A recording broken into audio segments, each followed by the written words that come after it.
Good evening, everyone, and welcome to the Henry Ford College Board of Education regular board meeting. It's April 20th, and it's 7:04. Calling the meeting to order. Roll call, please. Trustee Bazey. Here. Trustee D'Ambrosio. Here. Trustee Petlicoff. Here. Trustee Suboh. Here. Trustee Zahar here. Chair Al-Jahmi. Here. Trustee Mosip not here yet. Next item is approval of minutes. This is approval of minutes for the following Board of Trustees meetings.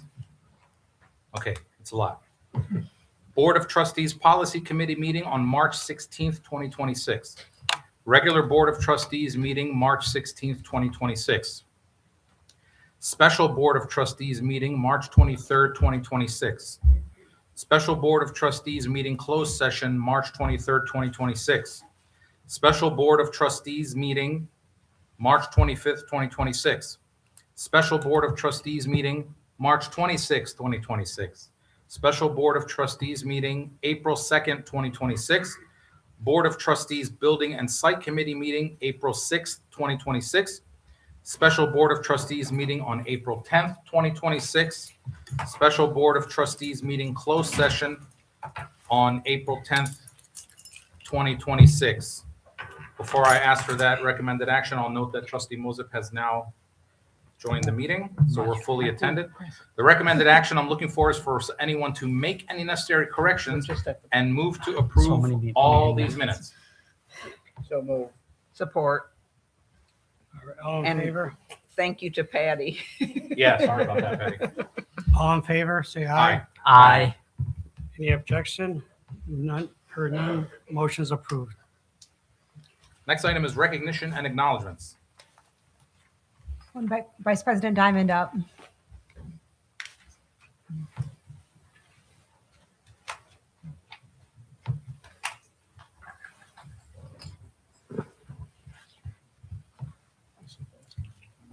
Have a little bit of a team with me, so we'll give this just a second here.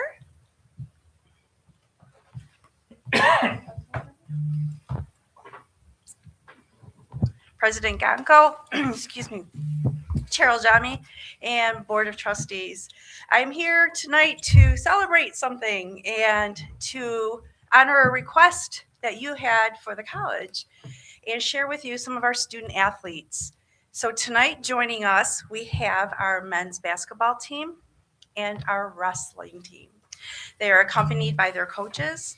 They're going to introduce the players, our student athletes, talk about some of their accomplishments and some of the, I think, the lessons learned, if you will, over the last year. So I'm going to step aside and introduce Coach Chris Shepard, who's going to talk with you about our men's basketball team and who I absolutely know will not give himself recognition. So can we hear it for Coach of the Year?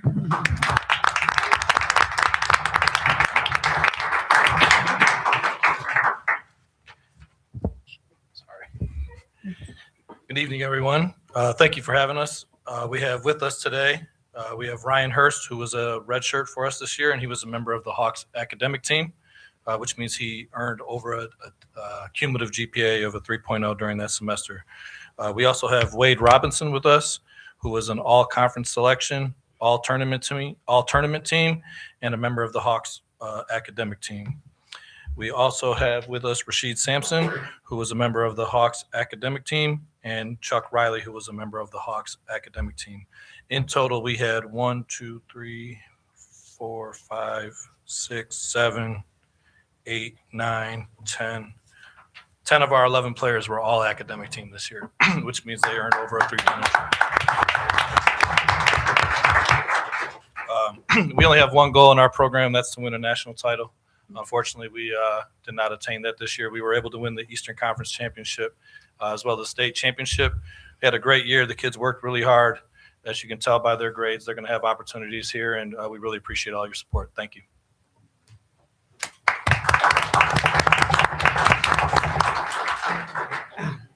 Well, first of all, we're proud of you guys. We're proud of the team, and we appreciate the coach. Obviously, but you mentioned all academic, you mentioned the number of players, that's an testament to the coach. The players do play on the basketball court. I love basketball. I coach basketball, and I understand what it takes to get the team to gel and to play together. It's a lot of times people that don't give the coach credit, but the coach can't do it without the right players. So it's a combination of two. I know you mentioned, your team made it to a certain point, and they didn't. They were short, but that's okay. That's okay. We're really proud of you. The team made us proud, and I wish I could have made the games, but we had so many board meetings and so many other things going on, we could not make it. Thanks again, and Trustee Mazza. Yeah, I actually was able to make at least one game, and I truly enjoyed being in the presence of your family members, your friends, and your regular fellow students who came out to show love and support when we had the championship here at Henry Ford College. And I had with me former Trustee Barry cheering you guys on, and I truly enjoyed the game. It was a roller coaster, but we were glad that we won, and winning the state championship is a great testament to the program and to the coach. Coach, we're really, really lucky to have you. So thank you for what you do, and thank you for your service. I did forget to mention one player that we had. We had several that had great years, but J.L. Branson was named All-Region, All-MCCAA, First Team All-Conference, Eastern Conference Player of the Year, Eastern Conference Freshman of the Year, All-Tournament Team, All-Defensive Team, and he was a member of the Hawks academic team.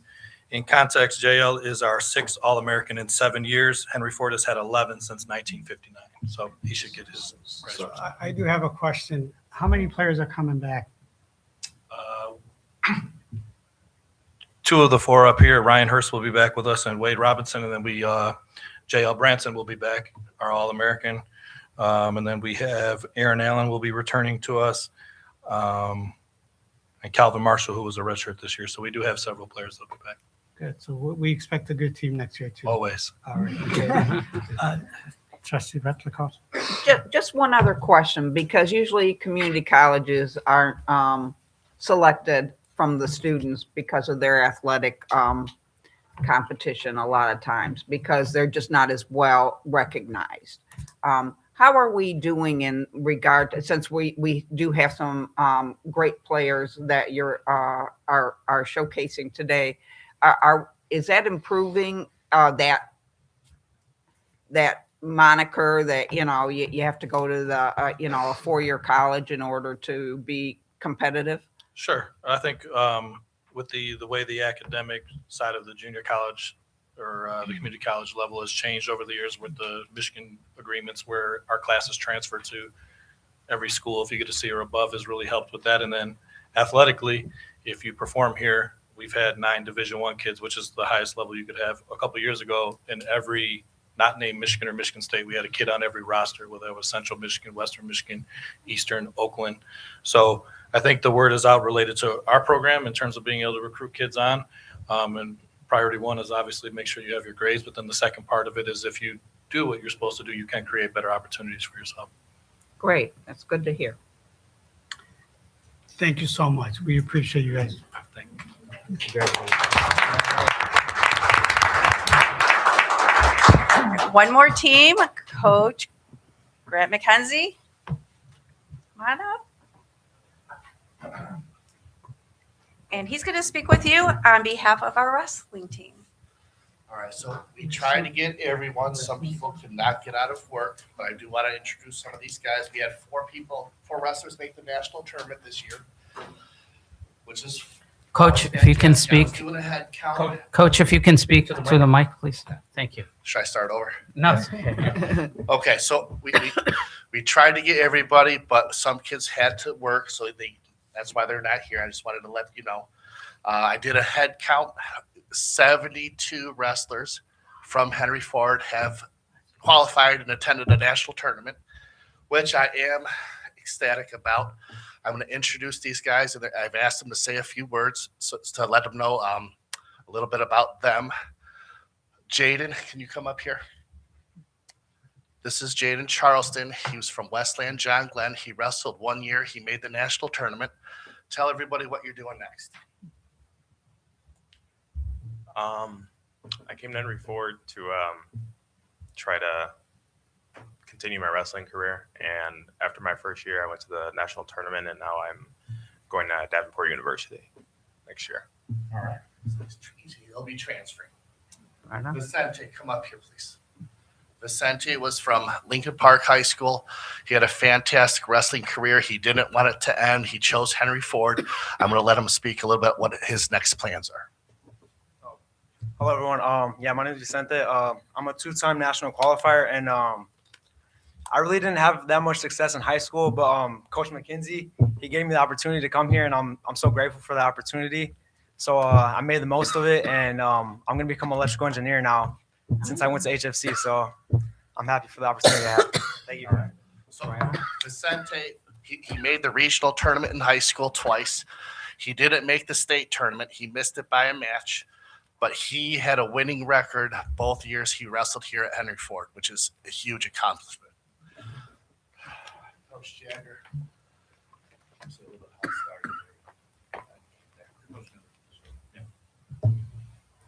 All right. Hello, everyone. I'm Jagger Pikowski. I'm the new assistant coach here. Last year was my first season here. I had a great time. But aside from that, I'm a former student athlete here at Henry Ford College. I was Coach McKenzie's 4th NJCAA All-American. During my time here at Henry Ford, I was able to obtain very valuable credits that were put towards my bachelor's degree in business management, which I was able to transfer over and obtain at Rochester Christian University, where I was also able to continue my athletic career and be a 2-time captain for Rochester's team. And that brings me back here to Henry Ford College, where I couldn't be more grateful and excited to continue to give back to the school that really helped make me who I am. All right. So Thank you again. well, I want to say that I've been around wrestlers for a long time. My kids wrestled.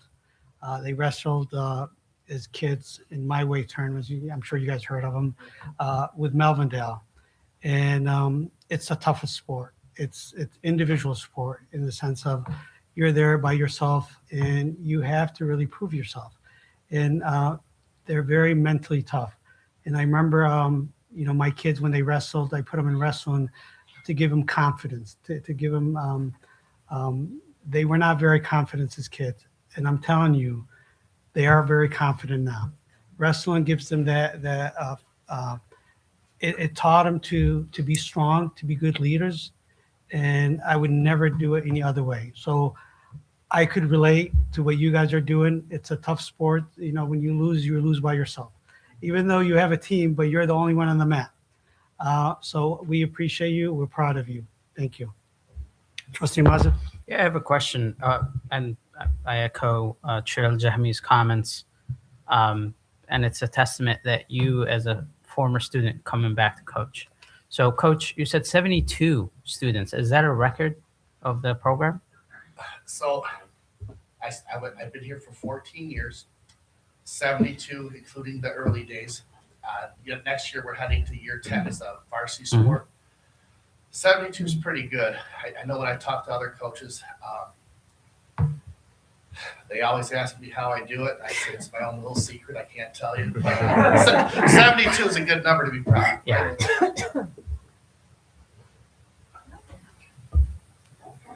Awesome. Thank you so much for Thank being you so here. much.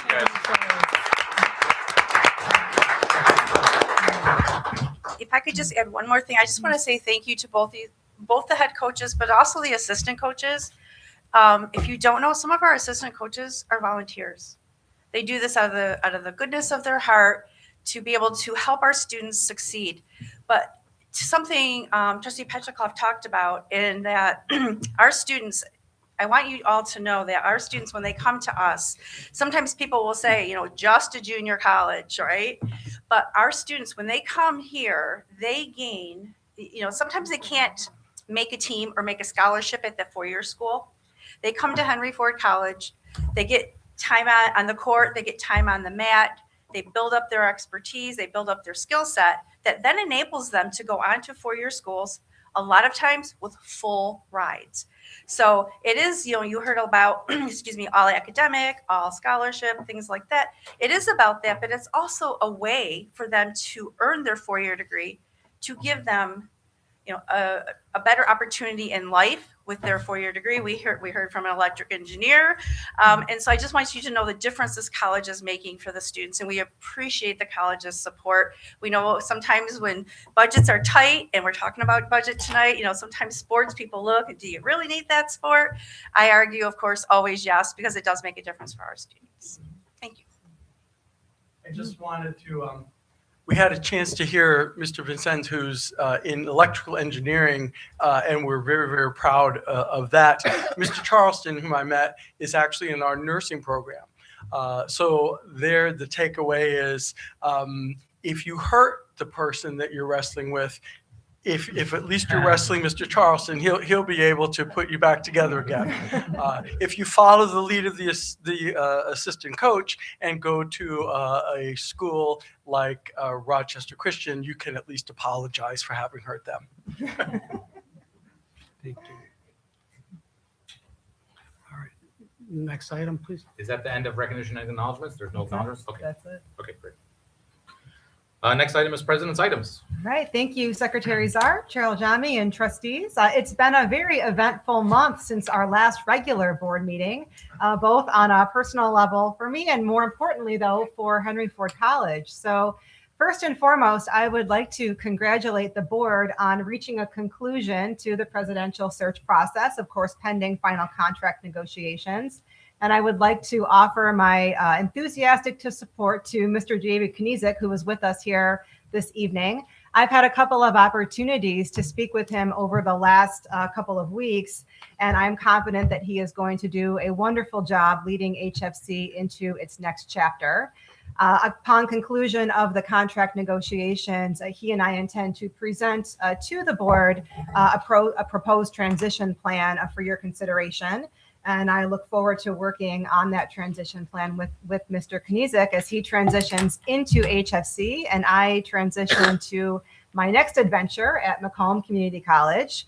And while we will have more time in the coming months to be able to give some more formal remarks on that topic, I would like to thank the board for your tireless support as I personally navigated dual search processes that led us to the outcomes that we have here today. So thank you for that. While the presidential search process has been a very big and important topic, we also have, of course, a lot of exciting things that are happening both on and off campus at this time of year. Off campus, I had the pleasure of participating in Capitol Day last Thursday, which is an annual event where community colleges across the state gather in Lansing to advocate for policy and for funding priorities. And schools bring their mascots to that event who get introduced on the Senate and the House floors. So we had Hawkster with us. And then our institutional teams got to meet with senators and representatives from our local areas to talk about all of the amazing work that we are doing here at HFC. Vice President Diamond joined me for that event, along with 6 of our students from Student Council, many of whom are here in the audience this evening. So thank you so much for being with us to support that. Our students supported our advocacy efforts by sharing their stories and what HFC has done for them, which was very, very powerful. It was a long day running around Lansing in the rain, but we made the best of it, and our students were an amazing contribution to that day. Back here on campus, this week marks the kickoff of many end of semester events and celebrations, all of which are listed on our website. So I encourage you to check that out. I'll highlight some, although this is by no means an all-encompassing list. Beginning this week, Wednesday, the 22nd, we have our favorite activity, our students versus staff basketball game is happening from 3 until 6:30 in the gym. That same day, we also have our Decision Day transfer celebration, where we are highlighting our students who are leaving us for their next opportunities. That's from 5 to 7 in the Welcome Center community rooms. And same night, we also have our Spring Jazz Band concert here in the Adroy Auditorium in F Building. So a lot going on Wednesday this week. This week, Friday, we have our 7th annual Retention, Success, and Best Practices Conference, which is hosted by the Henry J. Bowers Focus Group. That's happening here in this building from 8:30 until 3:15. This year's theme of that very well-attended conference is 100 Years of Excellence, the intellectual legacy of Dr. Carter G. Woodson, who is the founder of what ultimately became Black History Month. We are, at my understanding, is at full capacity for that conference. So we will have hundreds of students here in this building for that event. You trustees are aware that Monday, April 27th, we have our Ford Asset graduation dinner. I think several people are joining that at Laurel Manor at 6 o'clock. Friday, May 1st, here in this room, we have our Honor Symposium, which you may recall that I spoke about after our December version of that event, where we get to hear from our honor students and celebrate all of the good work that they have been doing. That's happening again Friday, May 1st from 9 until 1. And then rounding all of this out, we have Friday, May 8th, our nursing pinning ceremony, which I understand several trustees are joining for that at 6 o'clock. And of course, culminating in 2 commencement ceremonies on Saturday, May 9th at the Ford Performing Arts Center. Please let me or Patty know if you need any additional details about the logistics of all of those events. But we would be very happy to see trustees here celebrating our students as we close out this winter semester. Lastly, I would like to provide a brief update on our Student Success Center project. And I regret that I'll need to conclude my report on a somewhat difficult note, but the Building and Site Committee did meet recently with the Student Success Center Steering Committee to review some issues and concerns that have arisen regarding the budget and the project scope. Similar to what we experienced back in the summer last year, we unfortunately do continue to face some budget overruns, even with the reimagined scope that reduces new construction and leverages more renovation with that project. So during the discussion at the subcommittee meeting, we outlined the potential project reductions that have been proposed by Stantec, our architect partner, and Granger, our construction partner, that are intended to ultimately bring costs back in line with the budget.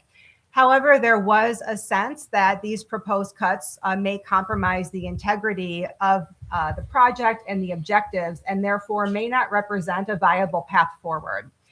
Considering the recent selection of the college's new president and in recognition of the critical role that he will play in guiding this project moving forward, we are contemplating pausing any additional activity on the project until the new president can assess and work with both the board and the college community to provide guidance on that path forward. So you will note that the board is going to be going into a brief closed session later this evening, the purpose of which is to discuss possible next steps as it relates to our existing contracts for the project.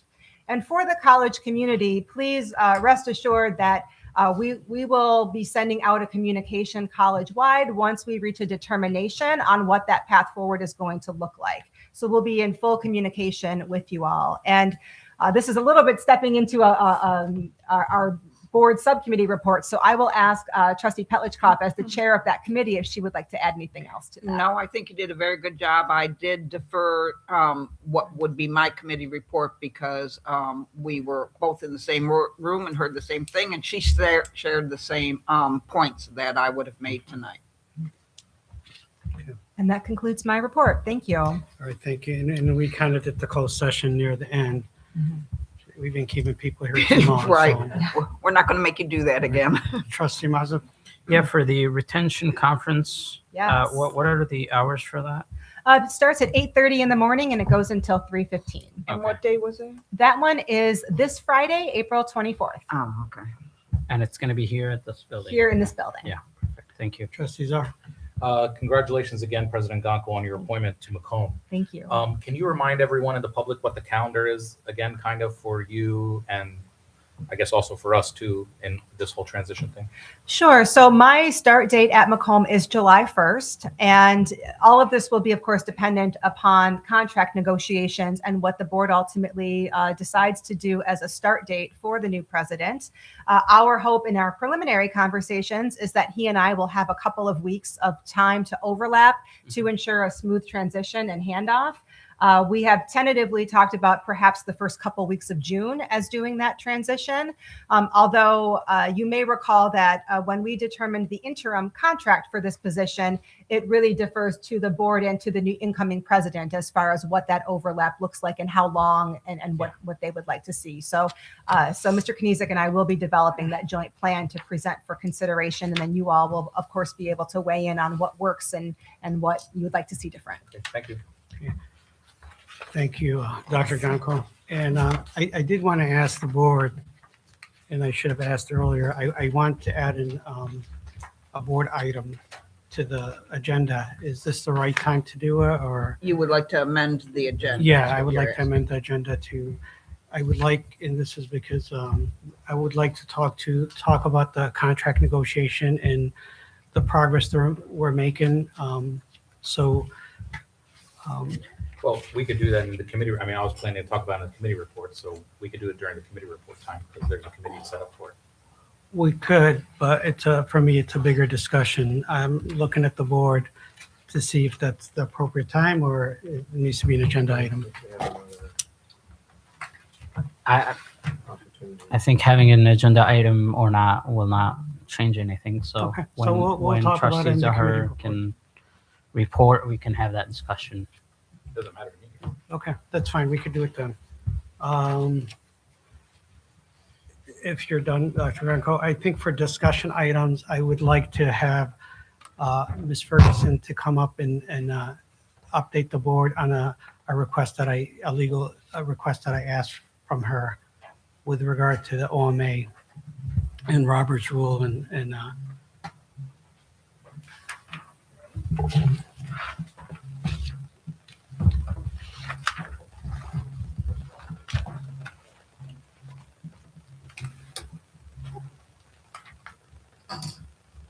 So we're moving on to discussion items? Yes. yes, please, sorry.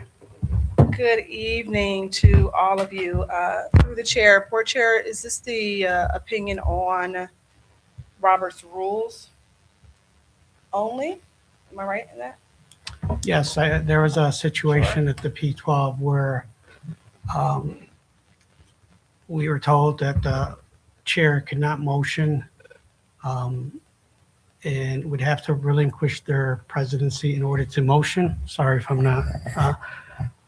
But in doing some research, it's really dependent on the size of the board, which is, if it's 7 and under, then it's a different type of outlook. But if you could, but I want to defer to our legal counsel since that's the best approach. Sure. So I did some research on Robert's rules that do provide, and Robert's rules do govern the board's parliamentary procedure per the board bylaws. Robert's rules of order provide that the presiding officer, if a member of society, has the same rights as any other member, and that impartiality is required while they are presiding. That means the chair may not make or second motions. However, another rule allows for an exception, Rule 4921, procedure in small boards, provides that small boards are generally considered boards where there are 12 or less members. In a board where there are not more than about a dozen members present, some of the formality that is necessary in a large assembly would hinder business. Subset 7 of that same rule says if the chairman is a member, he may, without leaving the chair, speak in informal discussions and in debate and vote on all questions. So as the HFC Board of Trustees is comprised of 7 members, less than a dozen, the chair may make a motion and second motions without stepping down as chair.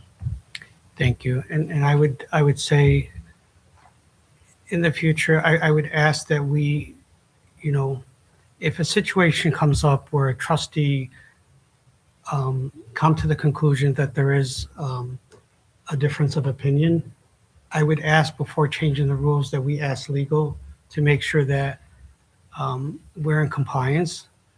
For me, it's frustrating because, I've seen it at the P12 where the chair would motion and because of, the situation, we choose, to change the rules. I would hope that board members such as Trustee Petlicoff and others that know the rules really well, would speak, not selectively You know, we should not be changing the rules because of the situation. And I personally, you know, will always defer to the legal counsel in a situation like that. And I would hope other trustees, if they see a change that needs to happen, they would ask our legal counsel for legal advice on what needs to happen. But to say it's always been like this, when they have themselves seen it, Trustee Barry, on my first day as a trustee, motion to have, you know, the president, the secretary and all, do you guys remember that? Yeah. And, you know, that was something that I've seen. So we should not be changing the rules situational. If you're not sure, ask for legal advice. Go ahead, Trustee Portillo. Well, because my name was mentioned, I didn't actually raise that point of order at the time. All I did was You agreed. reaffirm that was my understanding, and I've never held myself up as the expert on Robert's rules. I've only said that this is my understanding of them as I knew them. This particular small group exception I was unaware of, and I never said, and all I did was reaffirm that that was my understanding of Robert's rules as somebody else, another trustee, was calling it out at a P12 meeting. So I just wanted to not be the only board member pointed out as somebody who had attempted to change the rules, because I was doing none. I never called out this. You didn't call out, you agreed. I made And- no, all I did was reaffirm that was my understanding. There's a difference with my understanding versus this is the way it should be. But I felt, because we're picking candidates, and there is implication who picks what or who motion what. There was an impact on me to limit who can I choose.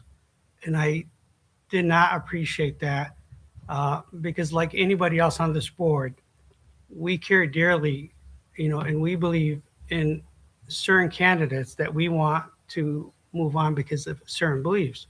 So to limit the chair without really making sure, I did look it up in ChatGPT when we're in the meeting, and I saw that it said no, and I trustee Silver confirmed it, but I was being respectful of the board and saying I'm not 100% sure, so I'm not going to question it. Given that I'm not 100% sure, even if I was 99% sure, I'm not going to question it. I am going to confirm.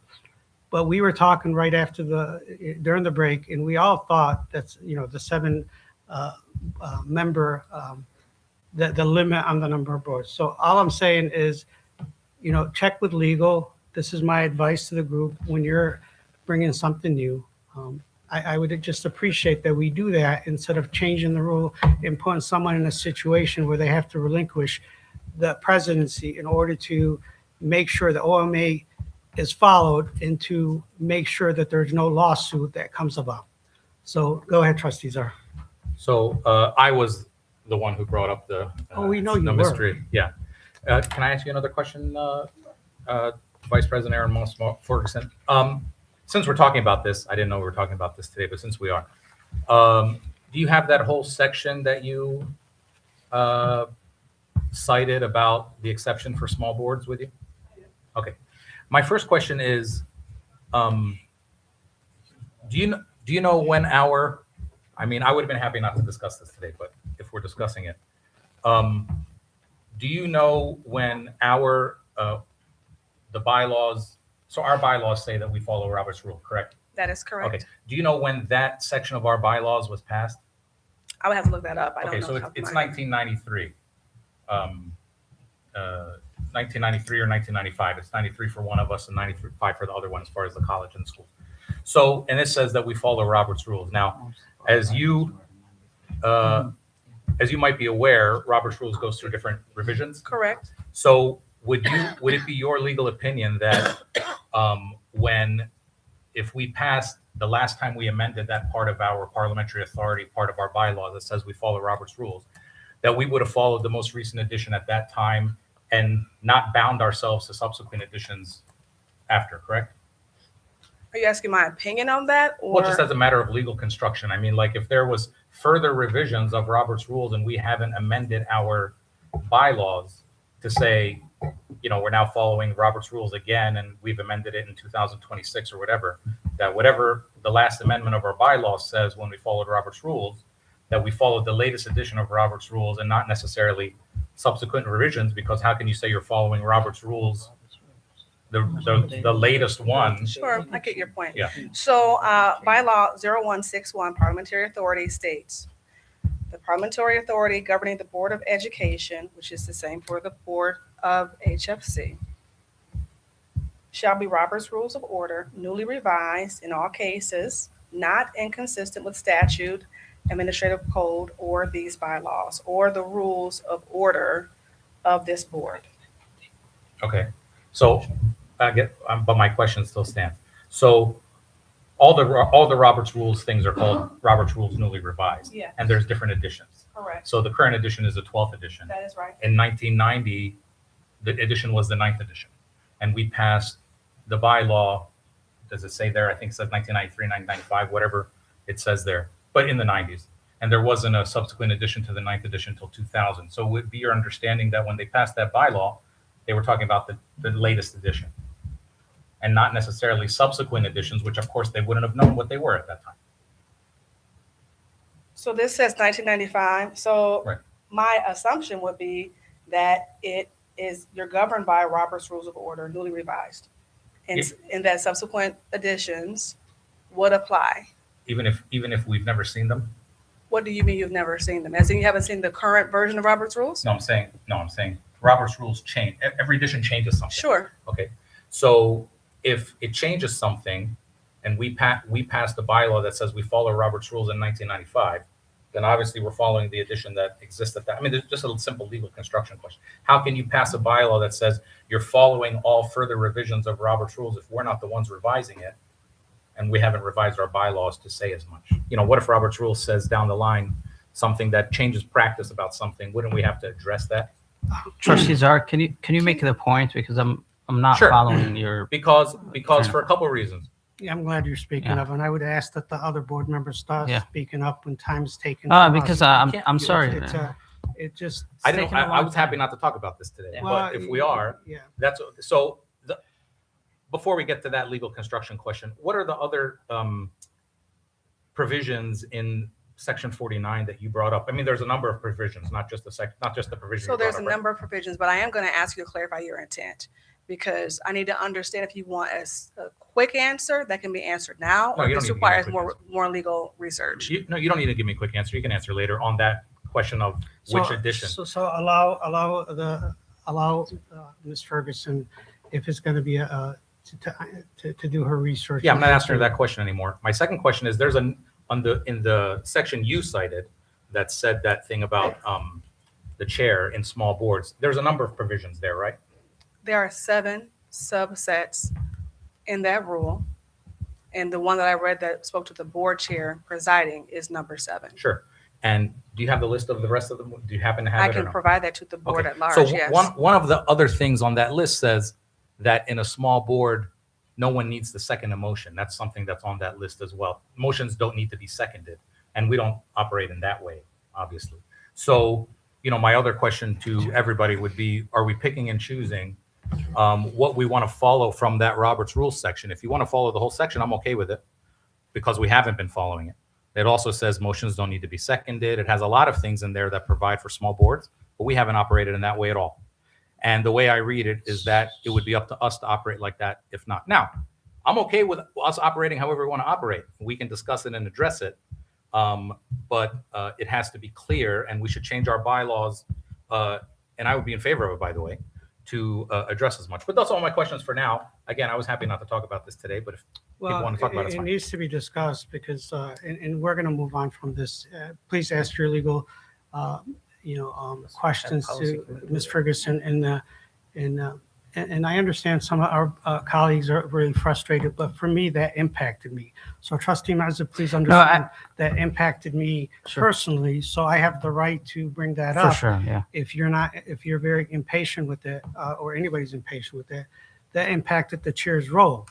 So I would, I understand the trustees are sitting up here looking at the bylaws and trying to find loopholes and consistently do that. So we That's need, not we true. need to make sure. You're if you have insulting me it- publicly again, It's sir. not insulting you. Yes, you've It's done it stating at the many fact. meetings now. You keep using this in every meeting. But you also try to bring things up that has no relevance. So if you I'm have happy any- not to talk about yeah. this anymore. Please don't. Trustee, Yeah. Chair Jami, I think it would be advantageous for the policy committee to take this discussion. Thank you. Thank You're you. welcome. Next item is any other discussion items? Yeah. Yeah, we do have. Yeah, we have a number of them. The next item is a proposed fiscal year 2026, 2027 budget, board report number 4805 by Vice President Mitchell.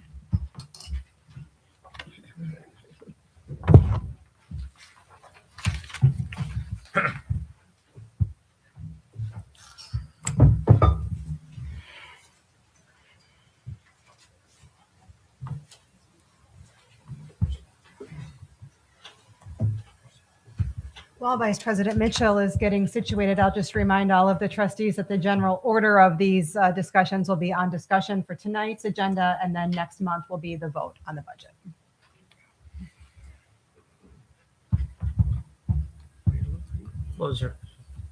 Floor is yours. Thank you.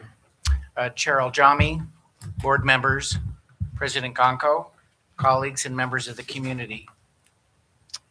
My name is Brad Mitchell. I'm the interim chief financial officer, and it is my honor and privilege to present to you tonight the annual operating budget for fiscal year 26-27, beginning in July 1st, 2026 and ending June 30th, 2027. Before I get into the presentation, I'd like to make some quick acknowledgements. First, I'd like to thank Michael Takash, who is the Director of Financial Planning and Analysis. He recently joined the college and he has been working many, many hours in pouring through records and putting together this budget.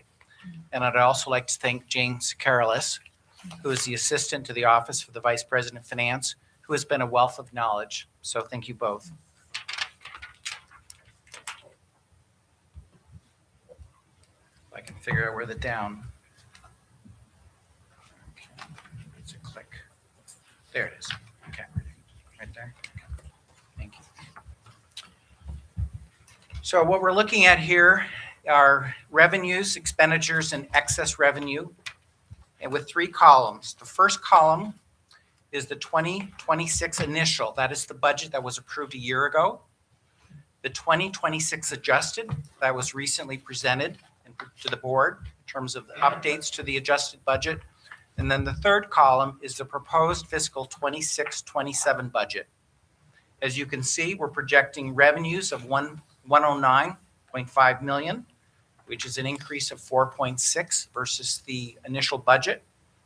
Expenditures from 104.4 in the fiscal 26 initial to 109.1, and an excess revenue of 360,000.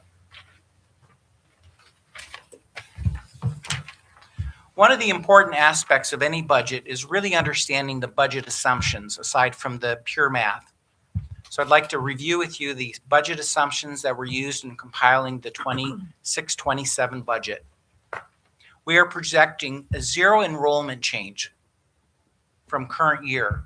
Now, to be clear, and I'll get into this a bit more detail, we are already in the current year, the adjusted budget is up 4.9% in terms of enrollment. But for next year, we're holding that flat relative. So we're already baking in, if you will, that 4.9%. We have a tuition increase of 2.6%.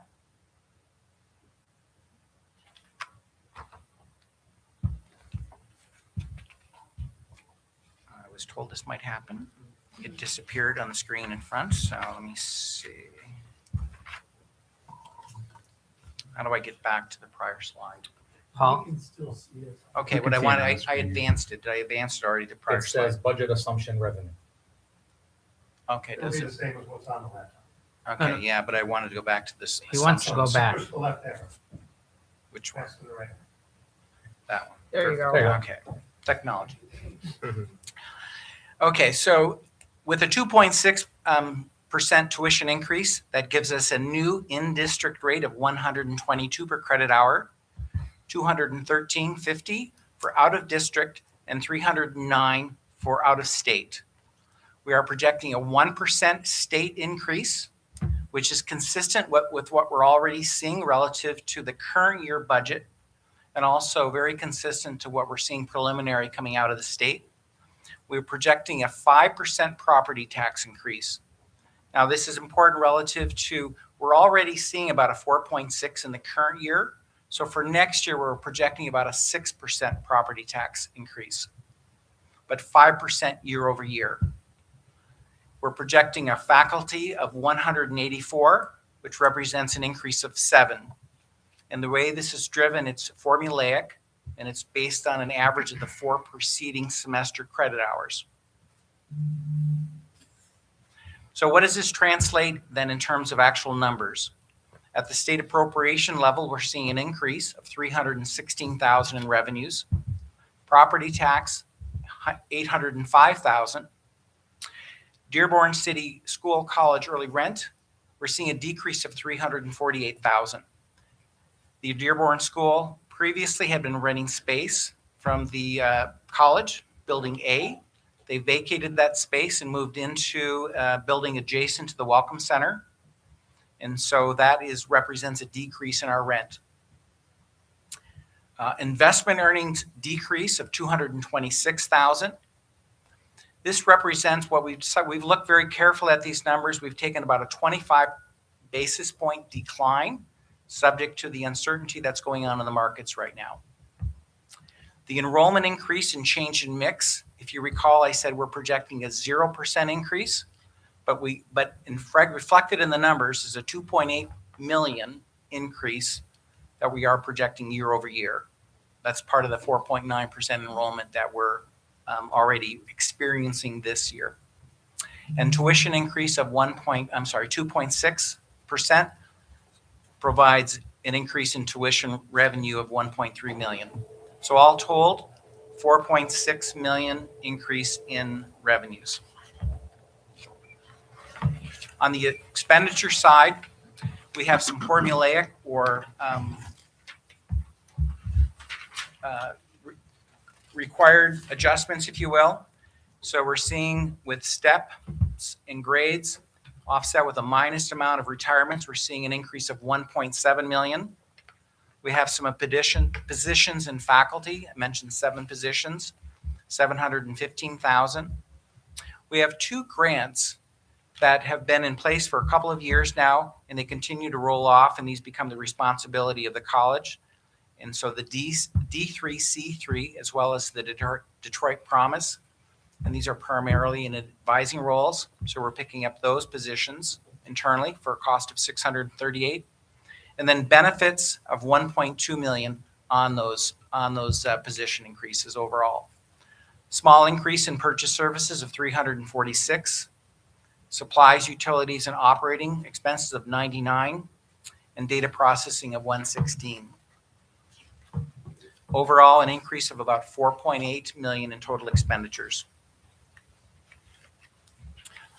Some carryover initiatives that the college is projecting or anticipating. Student success retention. This is one of those initiatives that I think will probably be here for that's part of the mission of the institution. We also have access control and replacement campus-wide. These are door securities, and there is an item later in the agenda. We want to go forward with putting this process in place for the East Dearborn campus. We want to do it there first to confirm it's going to deliver all the things that we think it will before we move on to the main campus with that security program. The North Loop electrical upgrade, and then the course management scheduling software. This next slide, you've probably seen the slide before. What we did do with this particular slide, though, we added the 3. So what you've got, state appropriations, property tax, tuition and fees, and then the tall blue line, if you will, that's the combination of all those 3 funding sources. And we compared Henry Ford College to both statewide and then some of the other local community colleges, Macomb, Wayne, Schoolcraft, Oakland, and Washtenaw. I think what this slide highlights is if you look at the funding, you can see that Henry Ford College, as a comparative, the amount of funding, if you will, that comes from property tax is low, and that's primarily all due to the smaller tax base. So in summary, again, the revenues for fiscal 26-27, proposed budget of 109.5, expenditures of 109.1 million, with an excess revenue of 360,000. That concludes the formal presentation. Are there any questions? Trustee Mazik? So with the rent that was coming from the school district, Yes. for this building, is this where it was slated for construction? Yes. So as we're pausing, we don't really know what we're going to be doing. Correct. Right now, and that is the lower level of Building A, and that has been currently vacant since the early college moved into the Welcome Center at the beginning of this academic year.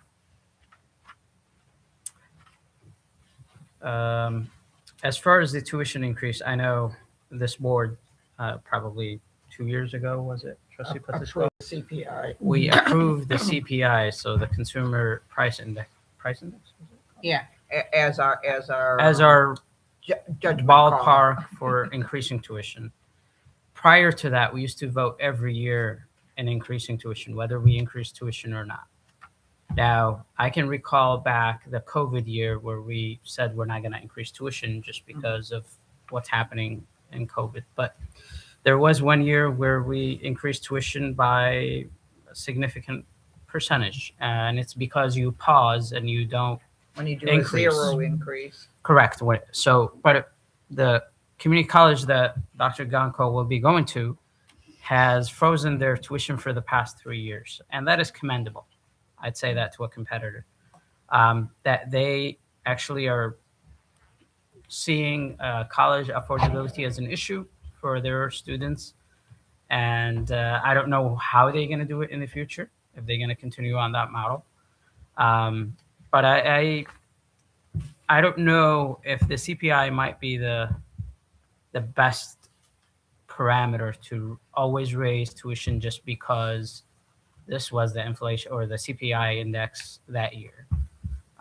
So if possible, can we revisit that? I think they had a sunset on it. We did, yeah. Yes, to revisit it. It is baked into the policy that the board will review it every 2 years, I believe. Yeah. Correct. So it's about time How to long has review it been? that. It's due for this year for us to review. And the that. other thing that we did also, it's obviously basing it on the CPI, we don't vote on it anymore. It just gets baked in. Well, that's not true. We are given the numbers of what it would look like And then prior to, yeah. and then if somebody wants to Change that change number. it and make a motion to Mhm. vote something differently, we have that opportunity. Otherwise, it becomes an automatic. I see. So that is So, correct. That is correct, Trustee Pettisco. Vice President Mitchell, if what would you say the needed number? I know we're taking just the CPI, which is 2.6, which is bringing, wait, get the number correctly. 2 point, what is it? It's 1.2. 1.2 Yeah, million. 1.2, almost 1.3, correct. What would you say the number would be in order to have a balanced budget? Well, it's very difficult to achieve zero. I mean, I think 360 is in my opinion, That's what I was balanced. going to say. That's what I'm going off of is Mhm. the two numbers and the difference are, You know, we 360,000 on excess revenue, yeah. we looked very carefully at 360 and relative to the I think 490 the last year, and then but the year before the budget surplus, if you will, or excess revenues was 258,000. Mhm. So we're just projecting a slight increase from 2 years ago and a decrease from prior year. Okay, and then one more question. As far as the D3, C3 Detroit Promise funding reduction, Mhm. can you speak more to that? Why is that happening? Absolutely. So we have been engaged in the D3C3 grant with the Detroit Regional Chamber for the past 3 years. And that is being funded by the Ralph C. Wilson Jr. Foundation and the Ballmer Group. That was a significant investment for the college. We were very fortunate that we had the highest grant funding of any of the colleges in Michigan that have been part of this consortium. We had received $4.9 million from that grant. When we made the initial application, it was a condition from the funders that we determine a mechanism by which any positions that we added into the grant would be stepped into the college budget over a 3 to 4 year period. So that was allocated, and that was a known move that we were going to have to make. So the first year of the grant, all of the positions that we added were 100% funded by the grant. They then stepped to 75%, then to 50%, and now we have to absorb the remainder of the cost into the college budget. But this is the grant that has allowed us to more than double the size of our academic advising department and be able to revitalize that area and the services that we are offering to students. So one of the considerations when that grant was written was thinking through the offset of that intention was to, of course, increase enrollment and student retention, thinking that the increase in credit hours and enrollment would also help offset some of that cost. Thank you. Thank you for that. Thank you, Mr. Mitchell. Those are all my questions. Any other questions? Thank you so much. Thank you. Thank you. Next item. Next item is Board of Trustees policy updates with Trustee Subo. Did I read this little blurb? Are you reading this blurb? I don't know. Should I? I can. I don't know what's formal. I don't. The Henry Ford College Office of Legal Services is in the process of reviewing, rescinding, and updating, if necessary, current board policies and bylaws. This office is also preparing new policies and bylaws as dictated by changes in local, state, and federal guidelines. On March 16th, 2026, the HFC Board of Trustees Policy Committee discussed and reviewed changes to the following policies. Policies for board review: allowability, reasonableness, and allocation of costs for sponsored projects policy. Trustee Sobel. I'm not sure if I had jumped the gun in our previous meetings, but this is the second or third time I mentioned this one. So apologies as I'm getting situated. But this was a policy that's up for review. This came to our policy committee meeting on March 16th and was brought to the board. I think the board had seen a version of this at that time.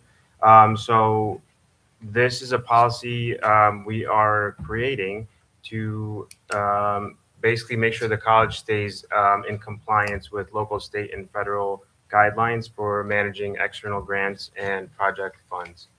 So we're bringing it to the board tonight for discussion and review. I'm not sure if we have a copy of it in our packets. It was in the but email. we will. It was in our board briefs or The email. the emails. So we will review or discuss or take your time to, and then this is going to come at our next meeting for approval. And that's that. Any questions on that? No questions. Next item. Next item is citizen participation. Citizens wishing to address the board on agenda and non-agenda items for action who have submitted a blue card by 7:10 p.m. or 10 minutes after we start to the secretary may speak at this time. The board may not be in a position to respond to non-agenda items. Therefore, speakers should not anticipate an immediate response to their comments or questions. For the benefit of all concerned, do not mention the names of students or college employees. Please limit comments to 3 minutes. If during those 3 minutes the comments become personally directed, abusive, obscene, or irrelevant, your public comment time may be interrupted or ended. I have 2 blue cards, Mr. Chair. Our first collection of speakers is 3 speakers from the Student Council: Adil Saifullah, Iman Sabra, and Richard Creemans. Oh, and Ola Oshesh? She left for the day. Okay, not her. So Adil Saifullah, Iman Sabra, and Richard Creemans. You guys have 3 minutes collectively. Okay. Hey, everybody. My name is Rich. I'm the president of Student Council here at HFC. and it's a pleasure to be here today to talk to you guys. In the fall of 2025, last semester, we ran a survey. It's a preliminary survey, and our goal was to try to figure out if there were problems on campus, and we were successful with that. We got about 70 responses, and one of the biggest areas we saw we could improve was food, the food on campus. And as you're all aware, the food on campus at the Skylight Cafe closes at 2 p.m., and we were trying to figure out a way we could remedy that. We got in contact with a company called Continental Services. They are a food vendor that also specializes in food markets, mini markets on campuses and all around Wayne County Community College and Ann Arbor. We've seen them everywhere. I'm sure you guys have seen some too. They're autonomous. And apologize, I'm going off topic here. But we got in contact with them. We've been working with them and also crafting a business proposal. And I'm going to let Adil take over. Yeah, so essentially we invited Jason Bartek, the Senior Vice President of Regional Sales, to the campus to just tour and basically come around and see and scout possible locations where we could put mini markets around campus. And essentially after that, what we did was we reached out to the Institutional Research Department and we worked alongside them to create a larger survey that we shared with the entire student body. We got around 600 responses from the student body. And from that, we recently got our results back from IR on the 8th. And now we've been working on a business proposal to present to the cabinet and to the Board of Trustees, essentially trying to showcase student needs in terms of food services on campus and what students' opinions are regarding what's available to them right now and what they would like to see on the campus in the future. To talk about some of the some of the stuff we're doing on the research paper, I'm going to send it over to Iman. She's kind of taking a point on doing some of the research work. Richard and I, we're trying to write the proposal itself, and then we're going to have a supplementary research paper with backing data and things like that. Correct. Yep. Iman. Hello, my name is Iman Suba. I'm the communications liaison for Student Council here at HFC, and I'm also working on the research portion for the business proposal. And firstly, we held a survey. It was open to all the students at HFC that were over 18, and we got about 600 responses. We tried to market this as much as we can, even with the little technical difficulties that we had. We still got an amazing output, so we're very happy with that. And on my research portion, I don't want to go too much into it because I don't have a 3-minute time mark, but also I was able to find about 6 different sources that corroborated with our sources, and I found that there is a positive relationship with academic success and dietary intake. The better the dietary intake of the students, the more academic success there is. And then I also found a negative relationship when students expressed more food insecurity and less availability of food to them. They expressed lower grades. They had lower grades and their dropout rates were higher. Can I move to extend her time for like 2 minutes? yeah. Okay, go ahead. All right. Just keep going. All right, thank you. And then, so all that data I found, I then took the data that we had from ours, from the data we got at HFC, and a lot of the questions were pertaining to the college store, the vending machines, as well as Skylight Cafe. Skylight Cafe only catered to students who had class between 8 a.m. and 2 p.m. Those students from 2 p.m., after 2 p.m., and so forth, up until 9:30 p.m., they're not accounted for Skylight Cafe. And they're left with the college store and vending machines. And we all know what is in those vending machines and college stores. They're all foods that have little to no nutritional value, little to no food that will give them the energy they need. And with the research that I found, it is imperative that we instill some sort of fooding initiative that would allow for foods that have nutritional value to be available to all students on campus, and not just students, faculty as well. This meeting is being held very late at night, and I'm sure we might be a little hungry, all of us. It'd be better for us to go get a little sandwich, some salad, and not hot Cheetos, which I have in my seat right now. And so I think with this research, I found that it is so important to students, to faculty, for everyone, if they want to succeed, if they want a higher success rate, that we instill some sort of options where every person, not just students, faculty, you guys, staff, everyone has access to this food on campus, even if it's just sandwiches that are prepackaged. They have more nutritional value than the pretzels or the chips that we have in the vending machines currently, as well as the prices. With some companies, they will offer subsidized pricing. that is, again, that's contractual stuff. I'm not that knowledge with it, but I do feel that we do we do have a high, more than a lot of our students are on they suffice on the American Pell Grant.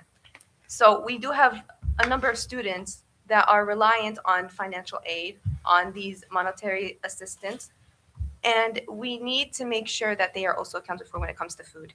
That with the studies, I did find a lot of these students that were reporting high food insecurity are also students of low socioeconomic backgrounds.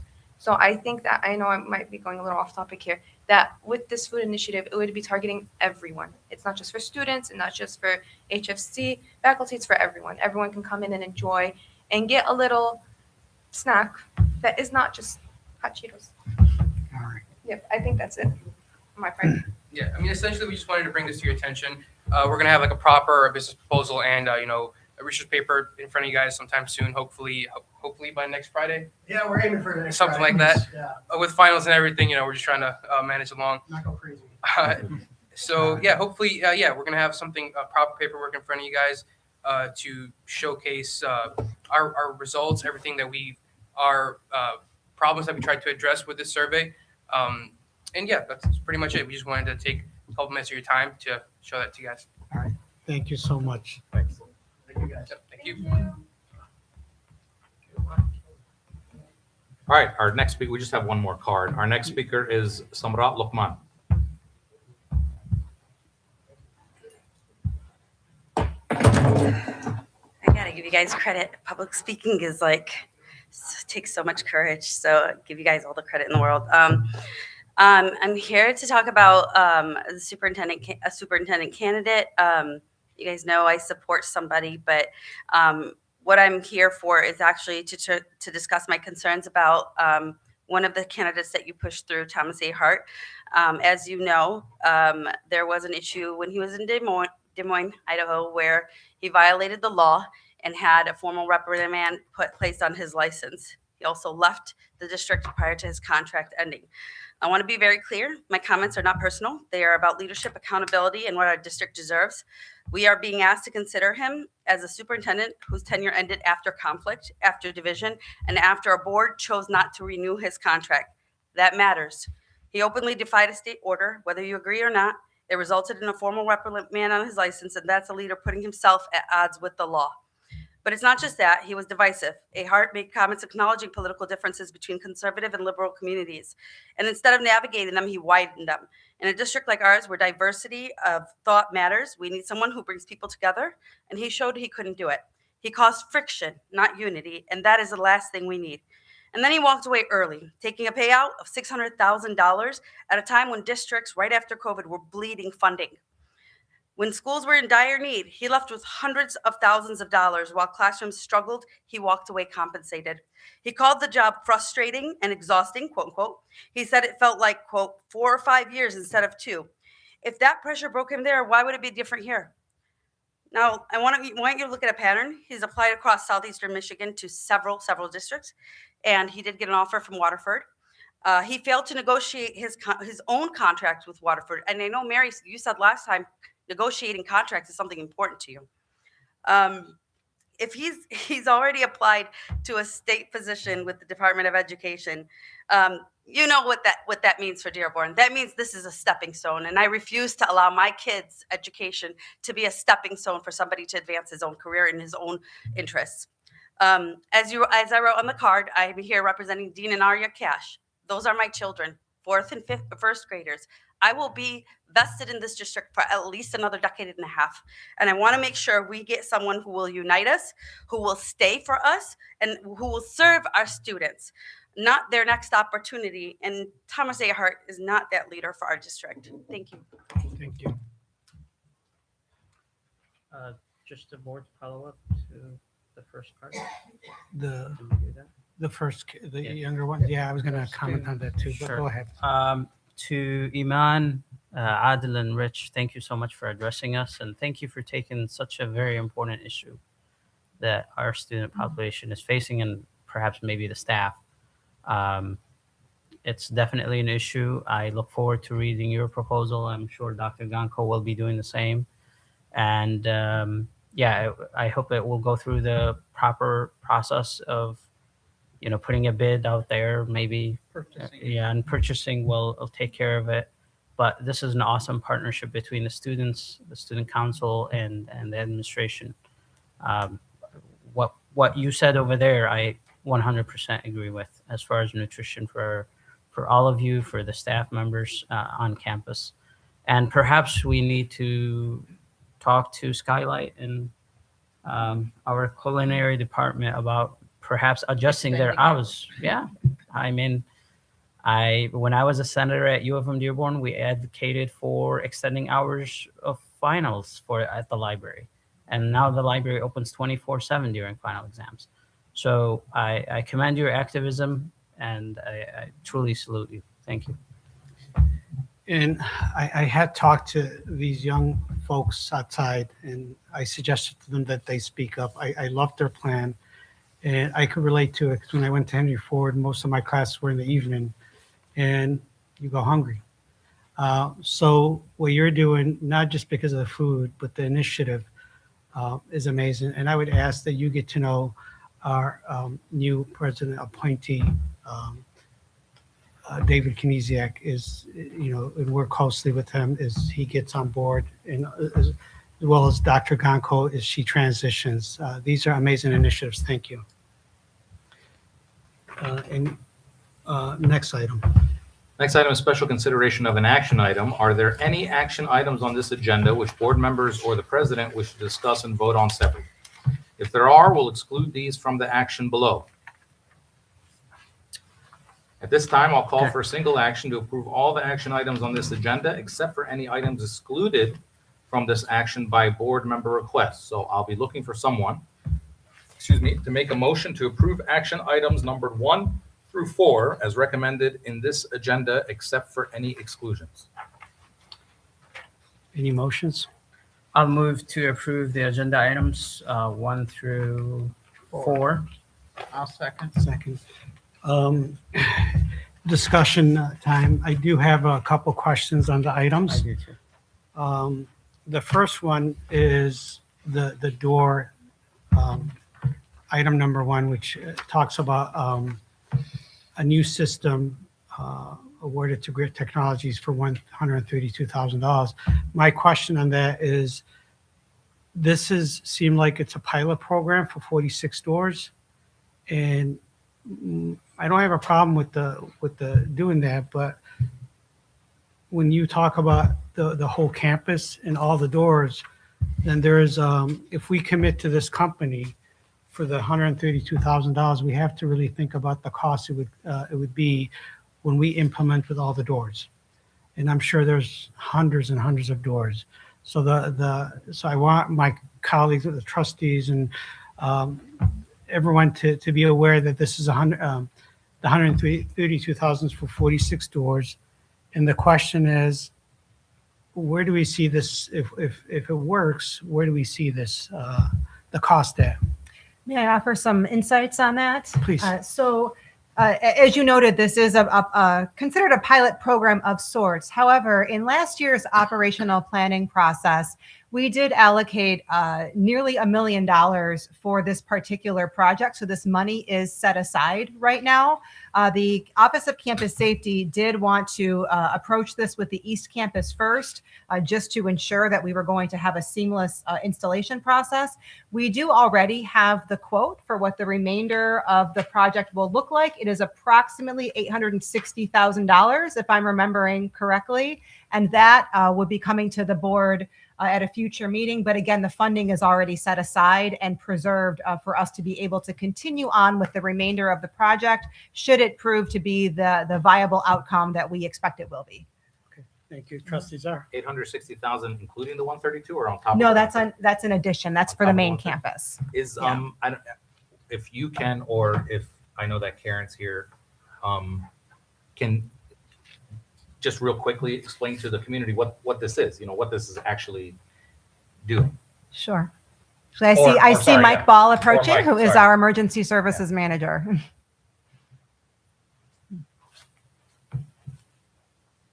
Good evening, everyone. I'm Michael Ball. I'm the Campus Safety Emergency Manager for the college.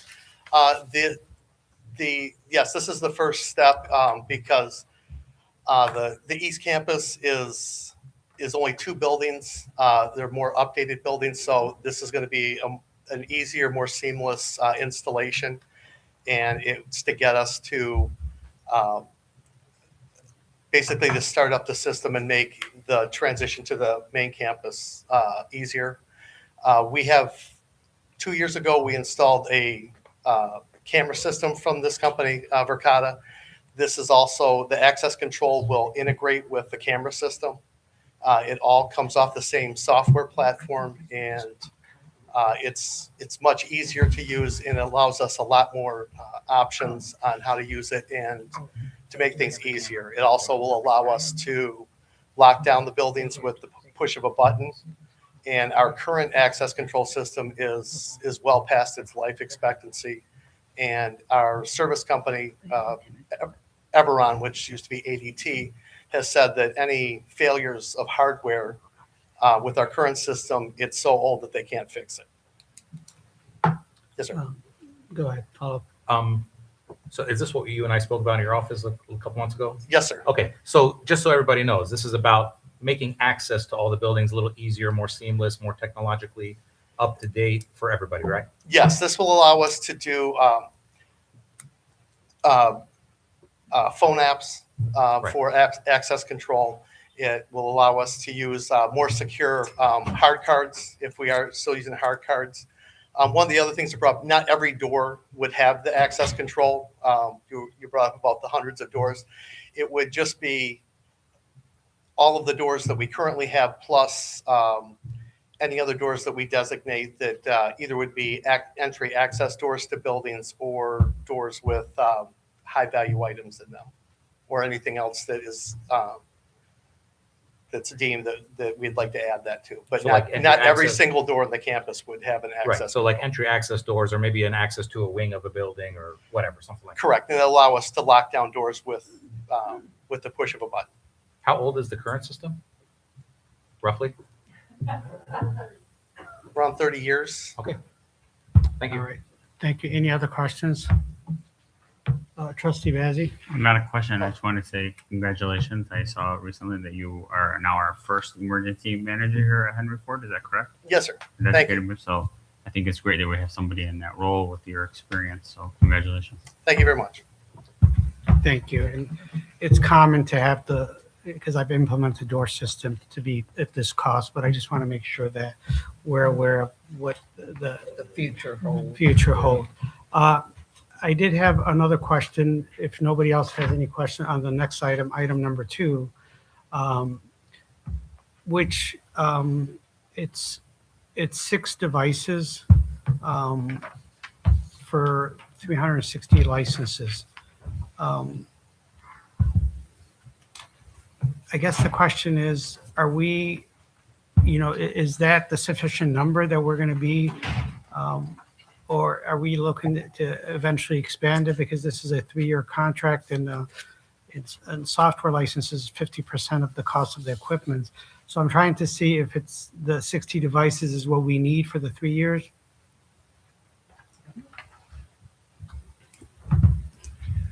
Thank you for the question, Chair Aljami.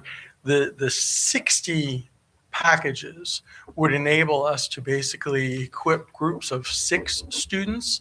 And so that's the licensing is per the learner. And that's one of the reasons why we've been able to go ahead and price it this way. But the cost is not simply tied to the equipment or the hardware, but it also involves the purchase of the ready-made curriculum and teaching artifacts that then students can use in lieu of having the college have to afford and frequently replace very expensive equipment that, as all of us know, in the skilled trades and in the industrial areas are changing at the speed of light itself. This is something that we'd be able to address through tweaks and updates to the actual software. So for our students, the 60 60 devices is sufficient? We for the believe so, for the yes. 3 years? Okay. Yes. And We you- also do have other virtual reality and artificial reality equipment already installed in the college that we use, for example, in our 3D training room that also serves our gaming club here at the college. And so there are additions and abilities for us to be able to share and exchange things between programs. Yeah, and just for the folks here, these are virtual training devices and tools and software that allows us to teach electronic engineering, advanced It's manufacturing. precisely that. One of the other things that people don't always connect the dots with this type of using of VR and AR in instruction, it actually enables the student to not only practice, but to practice without having to incur costs of more and more consumables. So think of someone doing this in a sheet metal, rather than going through sheet after sheet after sheet as I practice to make sure that I get the correct cuts and the correct bends. You're actually not incurring any of those costs while giving more time on task for the student. And it's also risk-free for the student to be able to make and learn from mistakes. It also increases the likelihood that they will be safe in those work environments because you don't have the risk associated with some of the machinery in a hands-on lab. Thank you. Trustee Moses?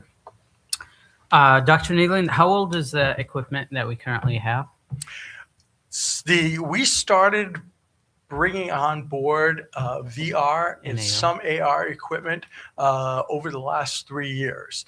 We benefited up front with a grant and some seed money that we want to thank again our colleagues at the Wayne County Commission for believing in us that this was a great way to go. Yeah. We're currently using it not only in many programs in the Business Entrepreneurship and Professional Development School, but also in our Health and Human Sciences area, where again, it allows people to simulate things that otherwise you'd have to be present in a live OR in order to be able to practice on. Well, I actually was right next door at U of M Dearborn for Oh, their yes. design day for the School of Engineering and Computer Science. And my nephew was doing an AR, VR project, a rowing game that he implemented. But the headset and the computer was 10 years old. Oh. And that was next door. No. So we're definitely lucky and more advanced here. So I appreciate We that we're- recently, if I may, Trustee Yeah. Joseph, we just this semester had a wonderfully attended open house for the new facility in our tech building. Yes. All state of the art, all That's brand new. And if you haven't had the chance, we'd I would love to love give to. you a tour of that Yeah. facility. Some of you were able to join us for that. Yeah, and the report here ends with that this is coming from Stabenow grant. So thank you to former Senator Stabenow for her support to the college. But this is great. That means Henry Ford is leading innovation, and we have newer. I'm not going to diss on my alma mater for having all their equipment. No, but have your nephew come on over and check out what we're I will. doing here. So I am proud of my alma mater. So any other questions on the items? If not, then we could do a roll call. Okay, since it's been a while since we said it, the motion on the table is to approve agenda items 1 through 4 as recommended in this agenda item, in this agenda with no exclusions. Trustee Bazey. Yes. Trustee D'Ambrosio. Yes. Trustee Moses. Yes. Trustee Pelichkov. Yes. Trustee Subal. Yes. Trustee Zahar, yes. Chair Jami. Yes. 7-0. Next item, please. Next item is Board of Trustees business, starting with acknowledgements of correspondence. Am I looking at the wrong sheet?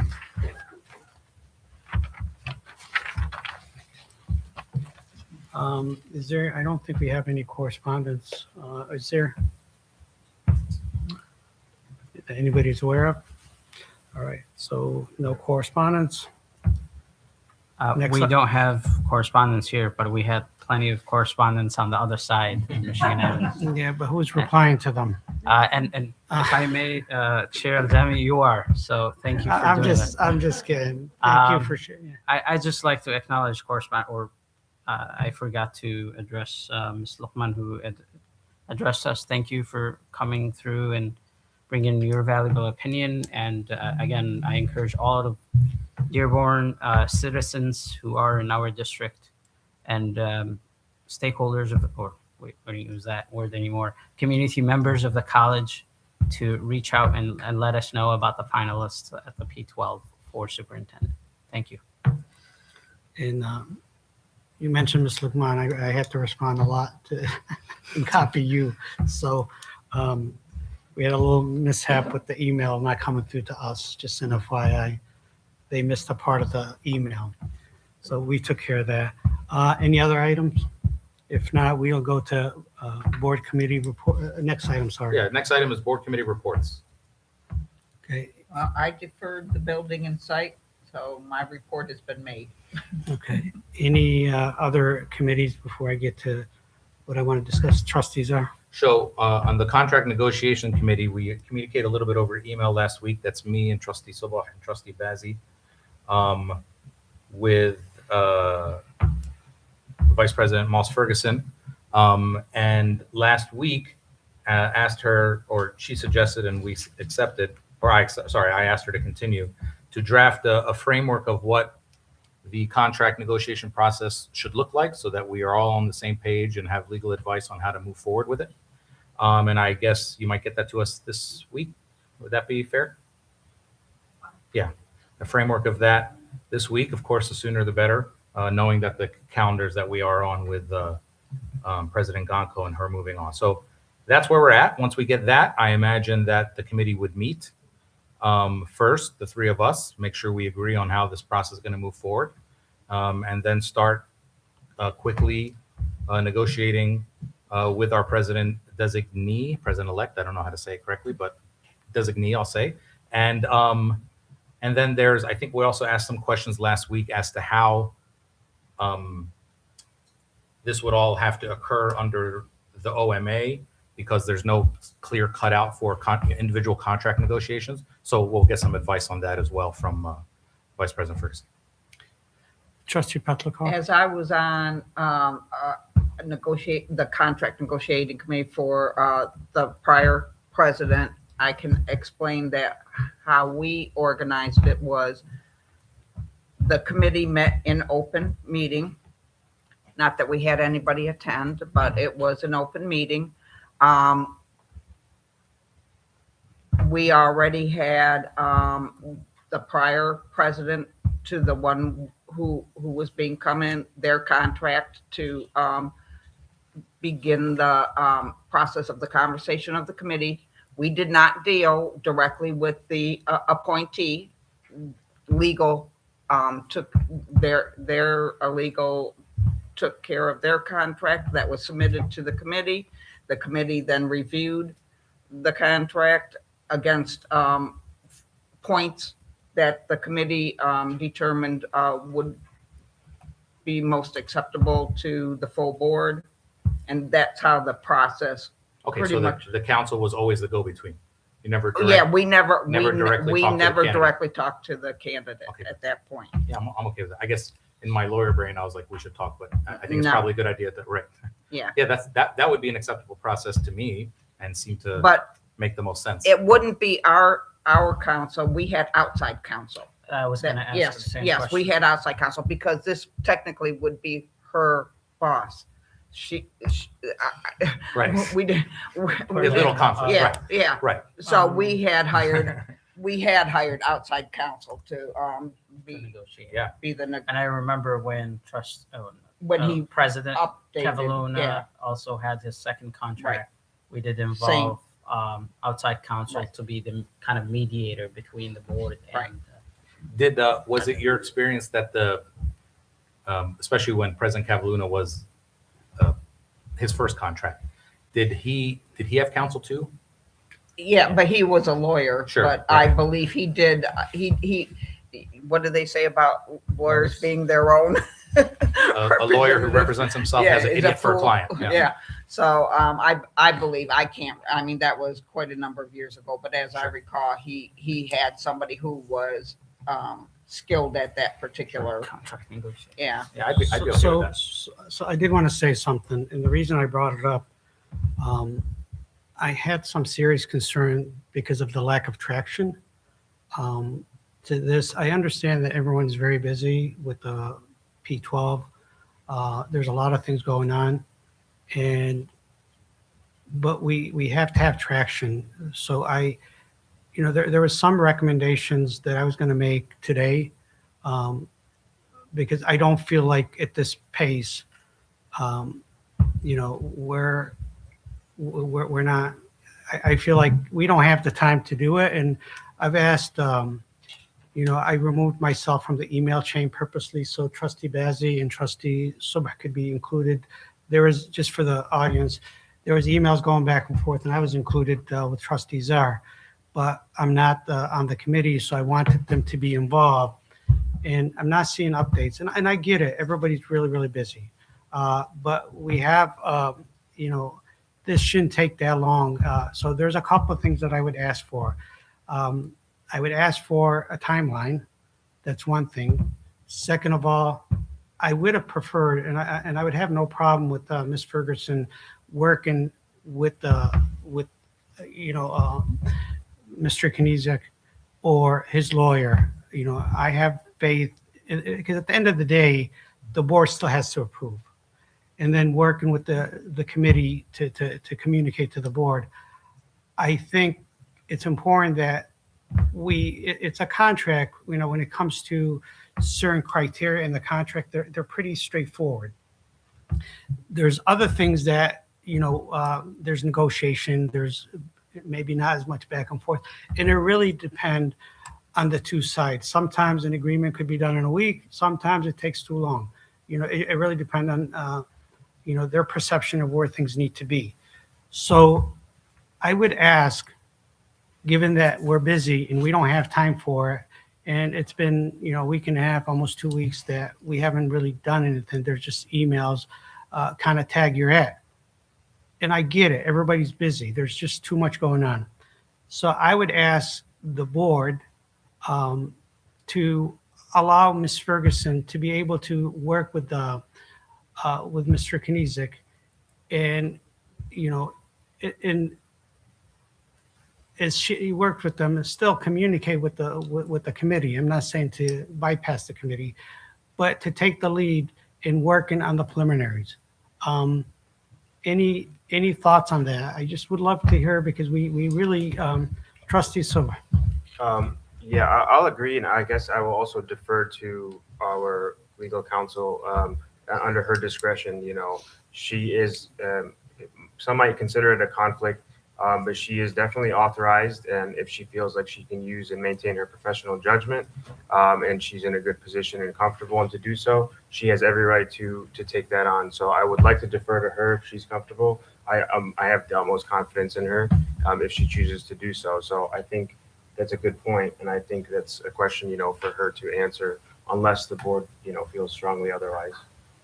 I have a strong confidence in Ms. Ferguson as well. She's been amazing to work with. She's very ethical, and at the end of the day, as I mentioned earlier, it's going to be approved by the board. Yeah. It's not that she's going to make decisions. She's just going to work for the board to get us to where we need to be. Any questions? Trustee Bazey? I would say a question and a suggestion. Looking over Russ's contracts from 2018 to 2022, a lot of it seems, to Trustee Silver's point, a lot of it's boilerplate type stuff with a couple of points of negotiation. I think our salary range has already been published as part of our presidential profile. I think starting with the 2018 contract as a place to start, drafting something up based on that with our current terms that we have, if anything has changed from an administrative perspective, and starting with the beginning of our salary range to begin negotiation on the contract, I think would be a good place to start, and we can move this along and get it done pretty quickly, hopefully. Trustees there? I'll leave it to Vice President Moss Ferguson. If she feels there's no conflicts and she can do it, I'm fine with that too. But just for the record, we appointed Mr. Kniezek on the 10th. Today's the 20th. We had our first conversations about how to move forward over email on the 13th. And we had conversations really every day about it. I know Mr. Kniezek asked for past contracts. I indicated immediately, I think on the 14th in an email, that I'd be okay with that. He received them today over email. And we engaged sort of the advice of Ms. Moss Ferguson last week. We also had, if I remember, 5 P12 meetings last week. So we were pretty busy. So the, I don't know, just the idea of dragging feet or anything, that's not really what was going on. We were communicating pretty clearly. I justified it by the team was very busy. Like you said, we had a lot of interviews. So this is not, sorry to interrupt, but this is not a jab at you or anybody, but we're really busy until we choose a superintendent. So this is more looking for efficiency to make the process go faster and to give the board the chance to approve this once the legwork is done. Sure, that's fine. I just wanted everyone to know that we've been talking about this in the committee and with Ms. Moss Ferguson since last week. So just when people hear dragging feet, it makes it sound like it was intentional. We've been talking about it over email, and of course we had a bunch of meetings last week. So, but I'm happy to follow whatever process Vice President Moss Ferguson thinks is best. And if that means she's the intermediary or she has to employ outside counsel to be intermediary, I'm okay with that and happy for this to move as quickly as it can. Appreciate it. Do we need a motion for this, for the change in direction? I want to make sure because because of historical discussion item that we did not motion. Should we motion this? I want to make sure. Just question before we do any motioning, are we directing the committee as far as the parameters? I know the range of the salary was mentioned in the posting. So it's already known. I think it was 270 to 275 to 300. 275 to 300. So the other benefits are, Negotiable. Negotiable, and you could go back to the initial contract of the former president just to see as a starting point. So are we going to agree on those terms and direct the committee just to work with Ms. Ferguson? I recall when we had a interim contract, it was the vote, and I know Trustee Petchkov didn't like that afterwards. It was only authorizing the chair to do the negotiations, and I involved the outside counsel, and it was just 3 revisions, and we were done, right? So back and forth, getting back to the board to each one of you and telling you this is what we're agreeing on, and it was completed within 2 weeks. So that's why this is brought up. So yeah, to but give it traction. I know a committee may take more time, obviously because of availability. So I would rather and be assured that if we can just agree on the terms, we send it to the committee and the committee meets, and since they're all here, they can agree on a future meeting date. They unfortunately, and this is where the problem is. I remember talking to trustees. So I talked to Trustee Bazzi. Have you guys met? They're not finding the time. I'm bringing this to the board. I'm sorry, I'm going to disagree with you, Chair. That's not how the conversation went, and that's not how. Correct me. Yeah. That's not how it was. I think emails were going back and forth that me and Trustee Sobek were not included in, and I will gladly make time for this. Yes. To whom? I thought you were CC'd on all the No, emails. initially, let's be correct. No, it's not nobody's fault. Initially, they were not being copied. I asked. Then I think I understand. I Yeah, asked first email from Tracy. Right. Ms. Ferguson to take me out of the email chain because of the OMA and 4 people and include both of you. But I did discuss with you guys, has there been any meeting have called? If you're saying I didn't do that, that's incorrect. I did mention, has there been any meeting on the committee? Did I ask you? Yes. So It's I felt like you guys were not, it's not your fault, Trustee Bazey, but I felt like there was no push to do the meeting because everybody's just so busy. And it's getting to where if we continue this with the superintendent search, we're not going to finish the contract till after May 4th. So we really have to expedite this process. And if we're not available, then allow our experts and other in Macomb County, Macomb College, sorry, there was no committee to negotiate. And I did talk to Dr. Gonko. It was more the lawyers negotiating and bringing it to the board. It's not always a committee. So we're looking for efficiencies because of the timing of how things are going with us being occupied. So I just feel like we need to move on. Trustee Zar. Trustee Pelishkov, do you remember when you negotiated that first contract with President Cavaluna, roughly how long it took from his appointment until it was We finalized? probably had 2 meetings because we also used legal counsel were doing the negotiating. But there was and a they just- committee?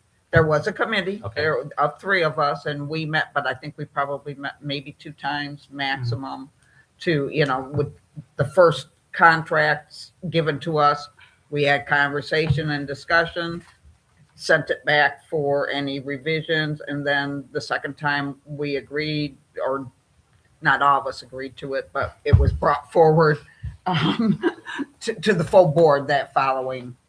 Do you remember roughly from the time the appointment was until the time the full board approved the contract, how long that was? It was in April, as I recall. The contract was signed.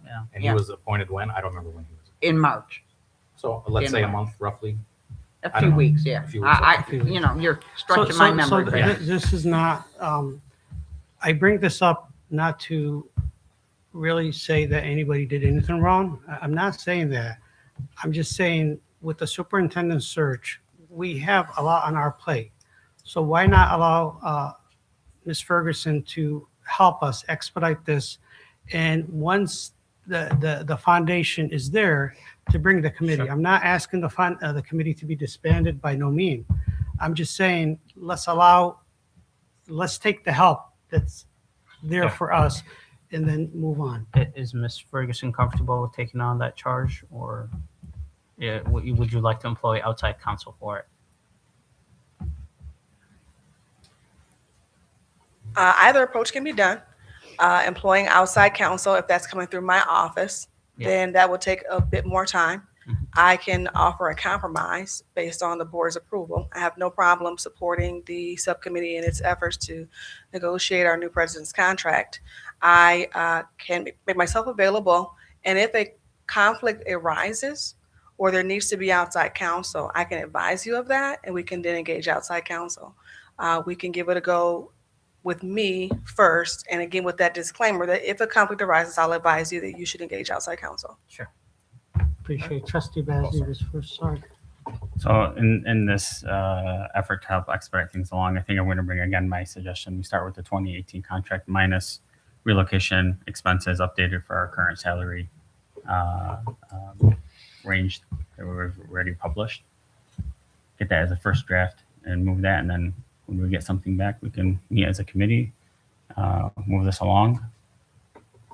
Well, we're leaving a part of the equation out, and the poor gentleman is sitting here listening to all of our conversation, which is a little bit awkward, I might say, but you're setting the parameters here, and he's probably got his own. No, I'm just saying, I'm sure you've got your own plan as well, so I That's don't what think that. negotiations are for. Yeah. Actually, that's the question I so- wanted to ask.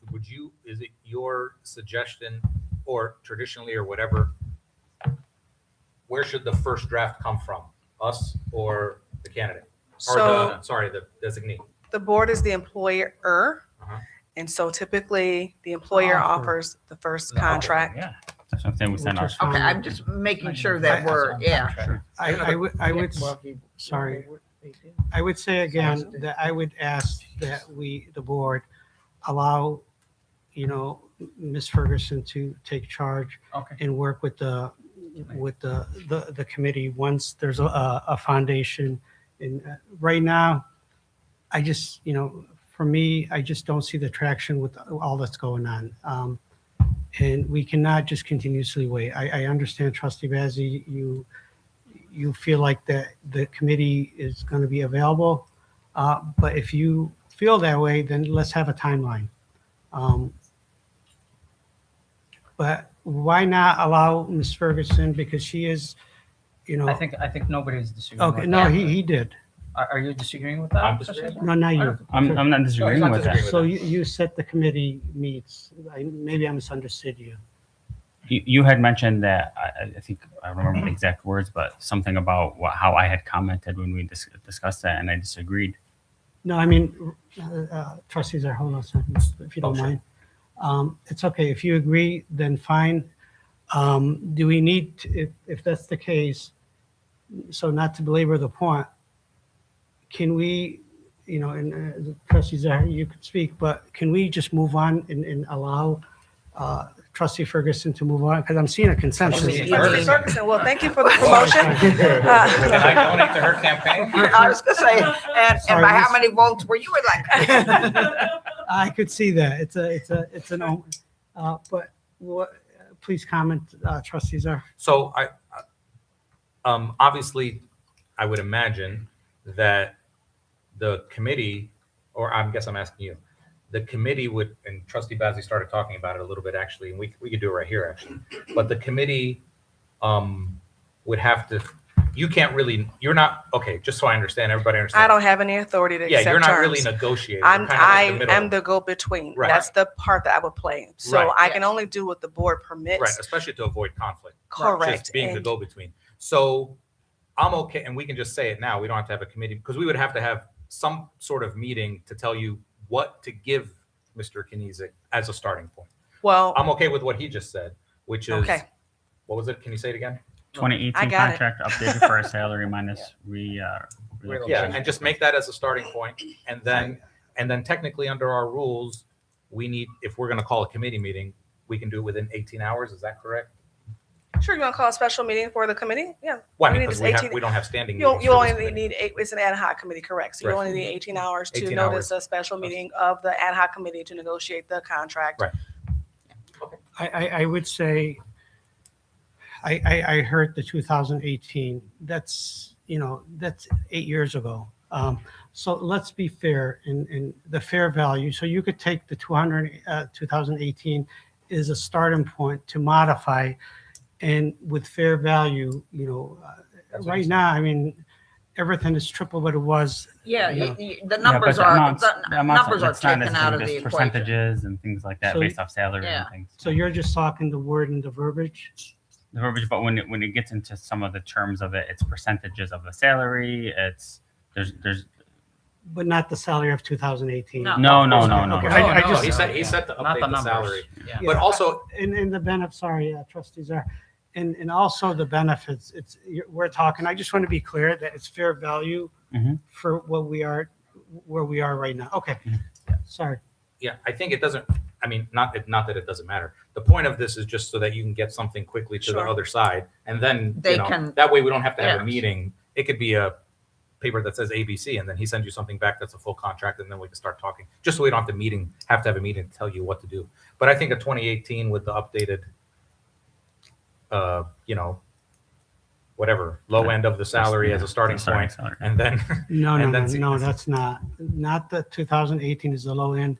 No, That's of our not current already- salary. The The low low end end of of the what was range in the that we put profile. forward. Okay. The low end of the All right. range that we put forward as just a starting point. I'm okay with that as the committee chair, as long as Trustee Subah and Trustee Bazey, you're okay with that? Yes, good save on that one, yes. What'd you say? Good save on that, yes, I'm okay with it. What was I saving? I was As the committee chair, and then you pivoted, that's a good save. You Okay. encoded them. It It's was what- good, I'm telling you, it was good. Yeah, Okay. you did good. So I said, Take a compliment. I'm okay with that if the two of them are to, which was what Trustee Bazey said, which is start with the 2018 contract with the low range of our current range that we put forward, and then see what comes back, and then, we'll have a meeting. Trustee Pelichkov, when you guys had these meetings, so then, just so I understand, so that we do it properly in the same way, when you guys had these contract negotiation committee meetings, they were They were open, but nobody They came. were open, But right. nobody came. They But were you- actually in the auditorium over here. We were very little in presence. But just to be clear, in those meetings, which were open but nobody came to, you spoke openly about the Yeah. terms and everything, right? Okay, good. Okay. All right. So thank you so much. Thank you. If there's no other committee reports, then we would go to next item. Next item is request for information and or future agenda items. Trustee Pepsico. Yeah, I am requesting a cost analysis for the most recent court case where we had to defend the college presidential search application process. I would like to know how much it cost us with the external legal fees and the internal faculty time or staff time, I should say. And if there's still something pending, I'm more than happy to wait until everything is resolved so we have a complete picture of how much the lawsuit cost the college in total. Thank you. Any other requests for information? That's a good one to know.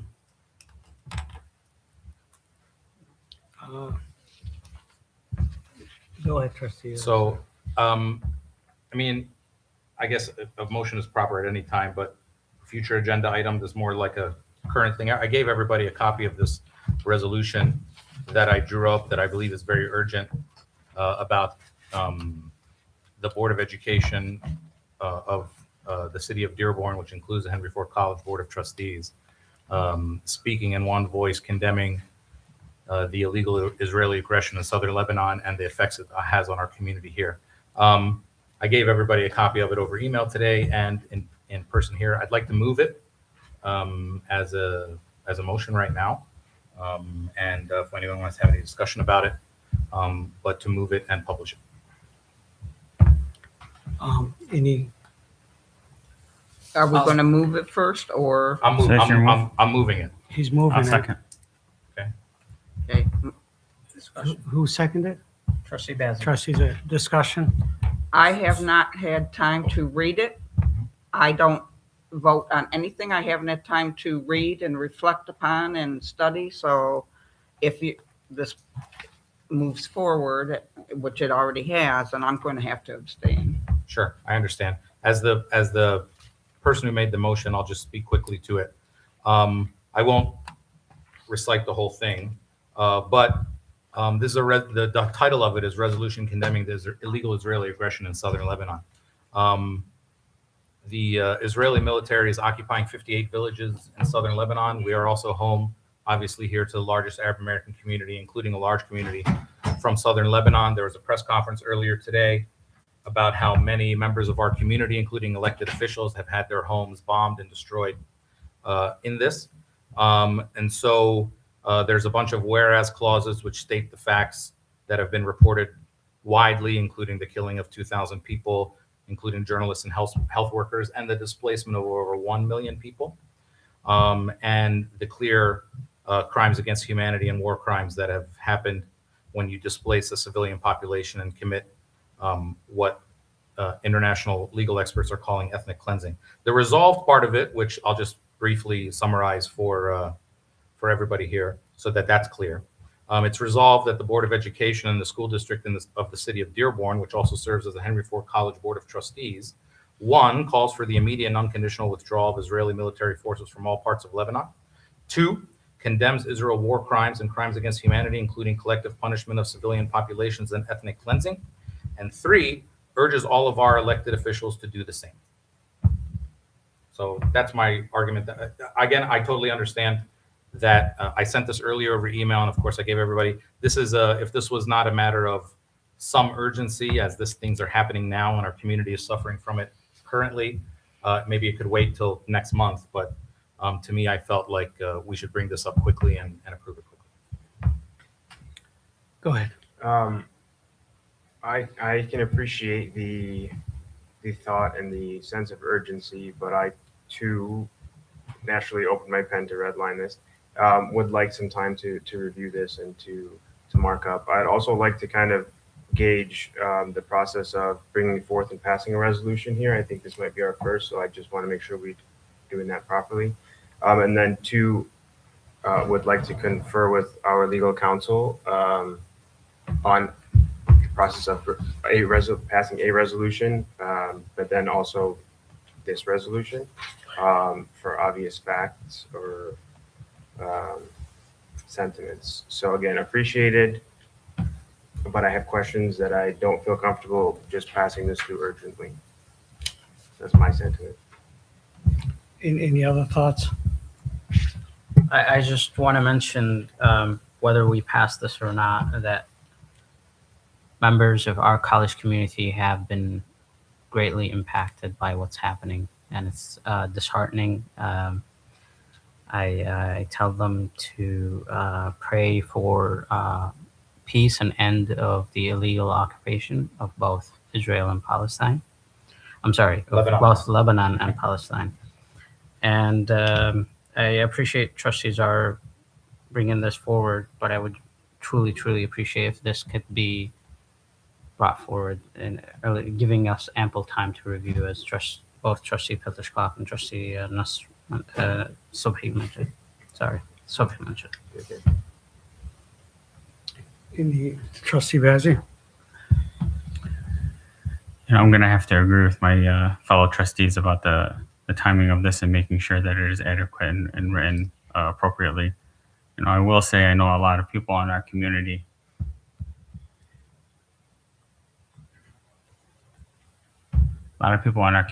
are affected by what's happening. Excuse me. A lot of people in our community are affected by what's happening in South Lebanon, and it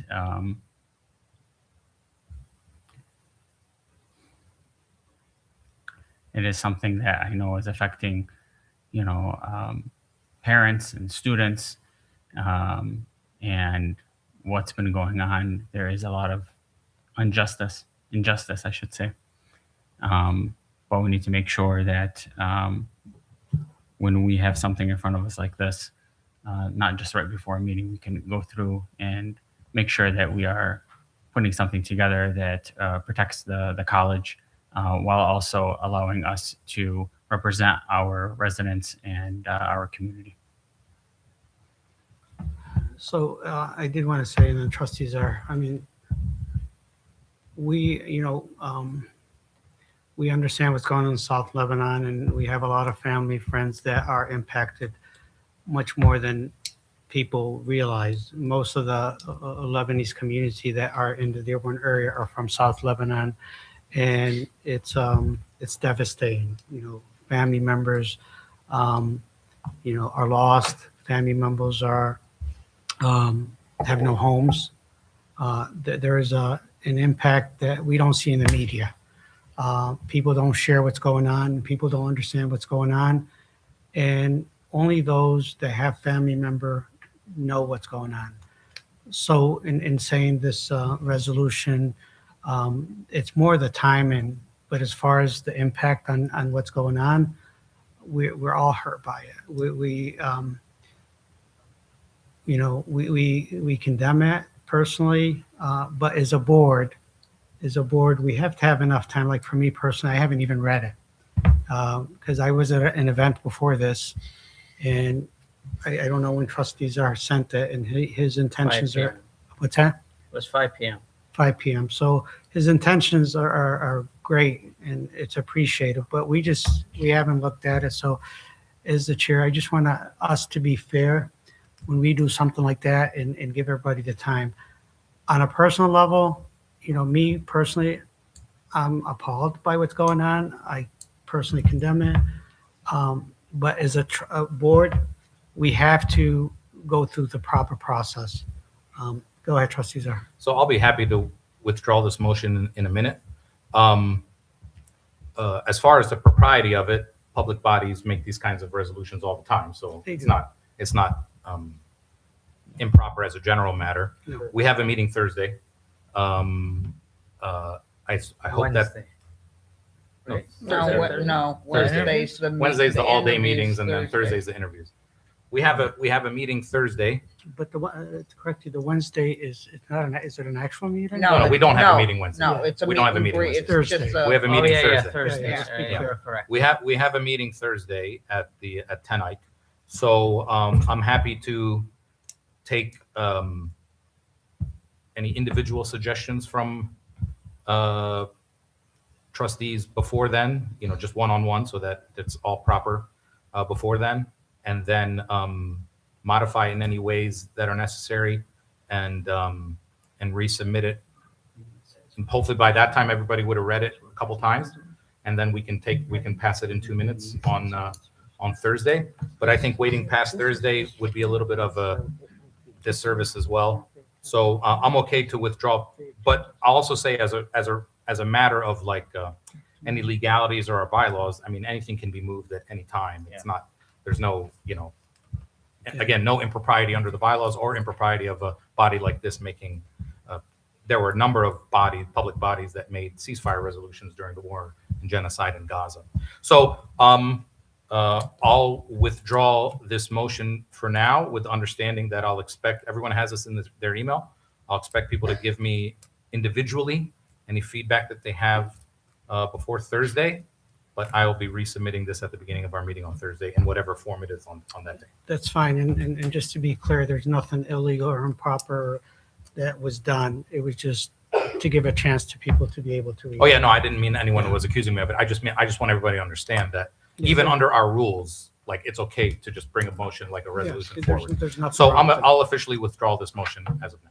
Trustees are, I would love to discuss this further with you, but I just want a point of order as far as Thursday's meeting, which is reserved for interviews. We don't have a citizen participation section for that. So if we're passing a resolution, I would like to hear from the citizens. And at the same time, I would not like to take away time from the interviews. We can't, we've got to. And they are set times. So well, again, like I said, this is now 3 days. we could, That people can, I and could, it I can could happen have in a 30 seconds. compromise, Okay. if I may. After the interviews, we could have an area for public participation and then a passage of or we move that. Oh, I'm happy to do that as long as it happens Thursday night. I don't care just if it want to happens make at the sure that beginning the or the end. schedule that we already set with the candidates doesn't change, because we will have to put citizen participation, and that may delay the time to have the interviews. And I want to make sure that we have those interviews at the scheduled time. Sure. I mean, look, technically, under the law, if we're having any kind of meeting, even if it's a public interview meeting, there's supposed to be a citizen participation section no We're matter not what. taking any votes at that meeting. It's a discussion. We're It's a just question. listening. We have citizen Yeah. participation at committee meetings. I mean, Correct, I understand. no, I'm just, but we're I not would, required do we have to have citizen participation. participation at every meeting no Study matter what? sessions, no. I've Yeah, read this no. before. Yeah. It's a It's an special interview, meeting. it's an It's a special interview, But it's Oh, legally, meeting it's of a a legally, it's a special superintendent meeting, right? It is, but we're not taking a vote at that meeting, so you're not required to take citizen participation at that meeting. That's my understanding from even city council when they had their study session, that the chair had the option to entertain citizens to participate. But by law, Open Meeting Act, they're not required to take citizen participation.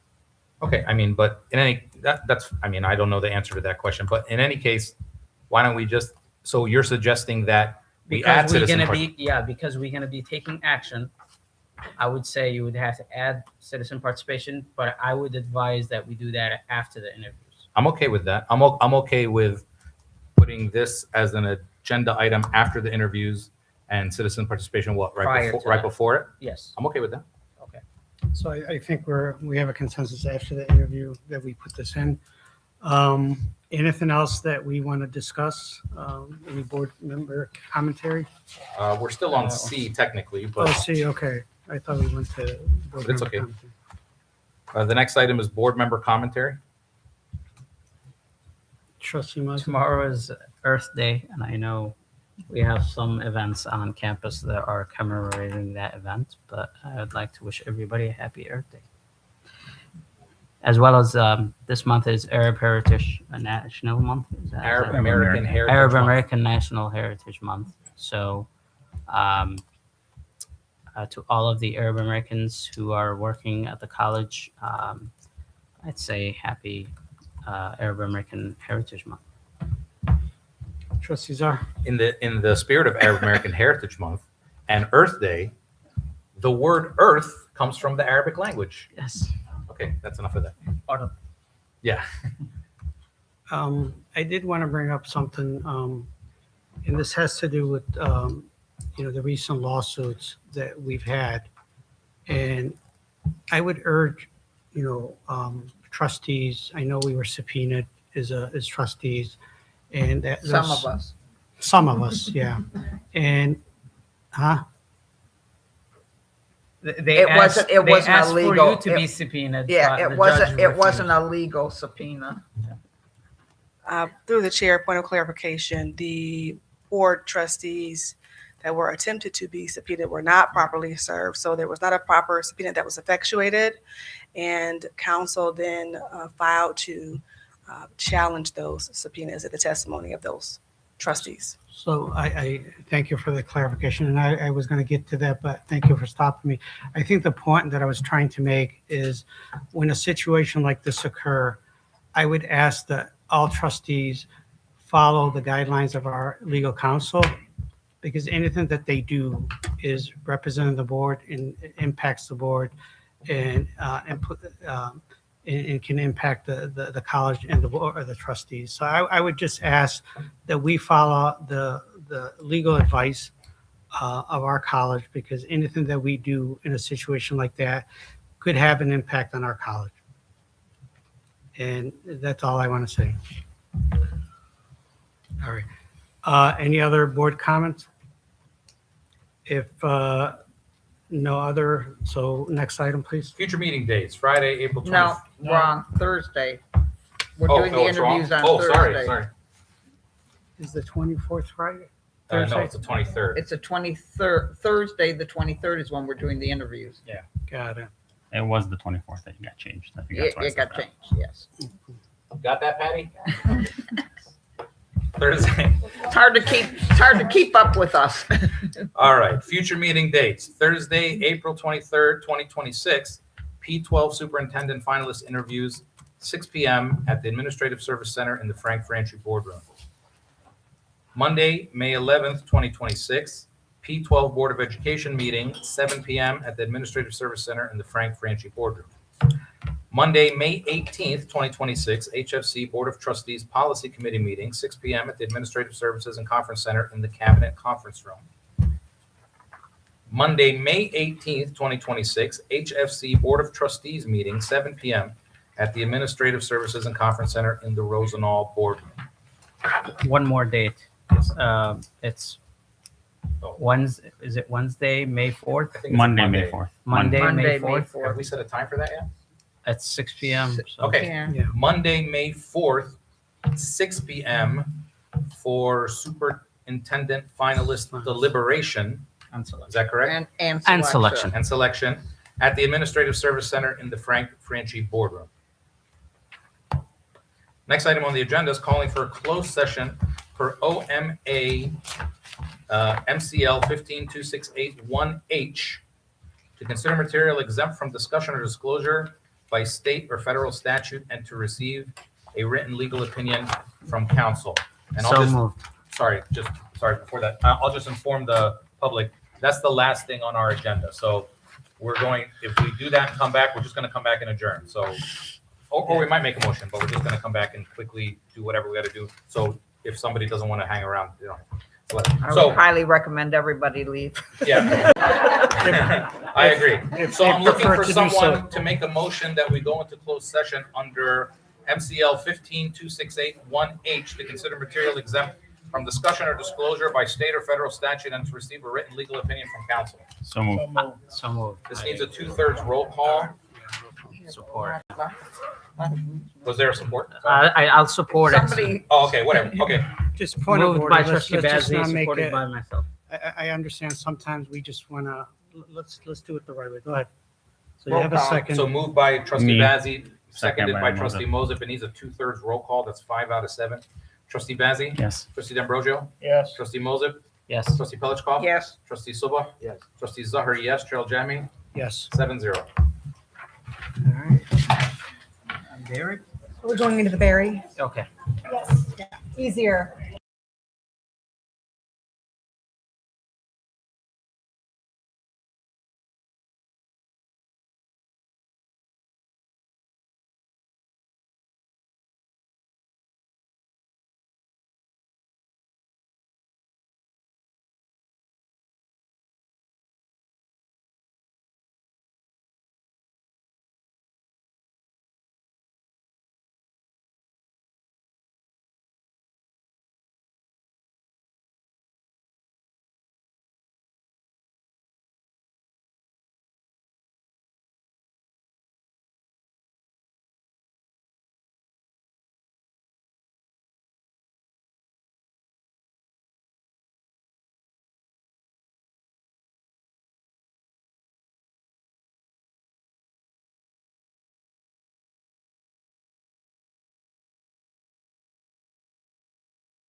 Where's Leslie? There's So here. So going back into open session, any discussion that we need to do? Nothing, so, Motion to adjourn. any other business? So I would ask point of order, like, how did you did it, and any other businesses that we need to discuss? None, meeting is adjourned. Okay.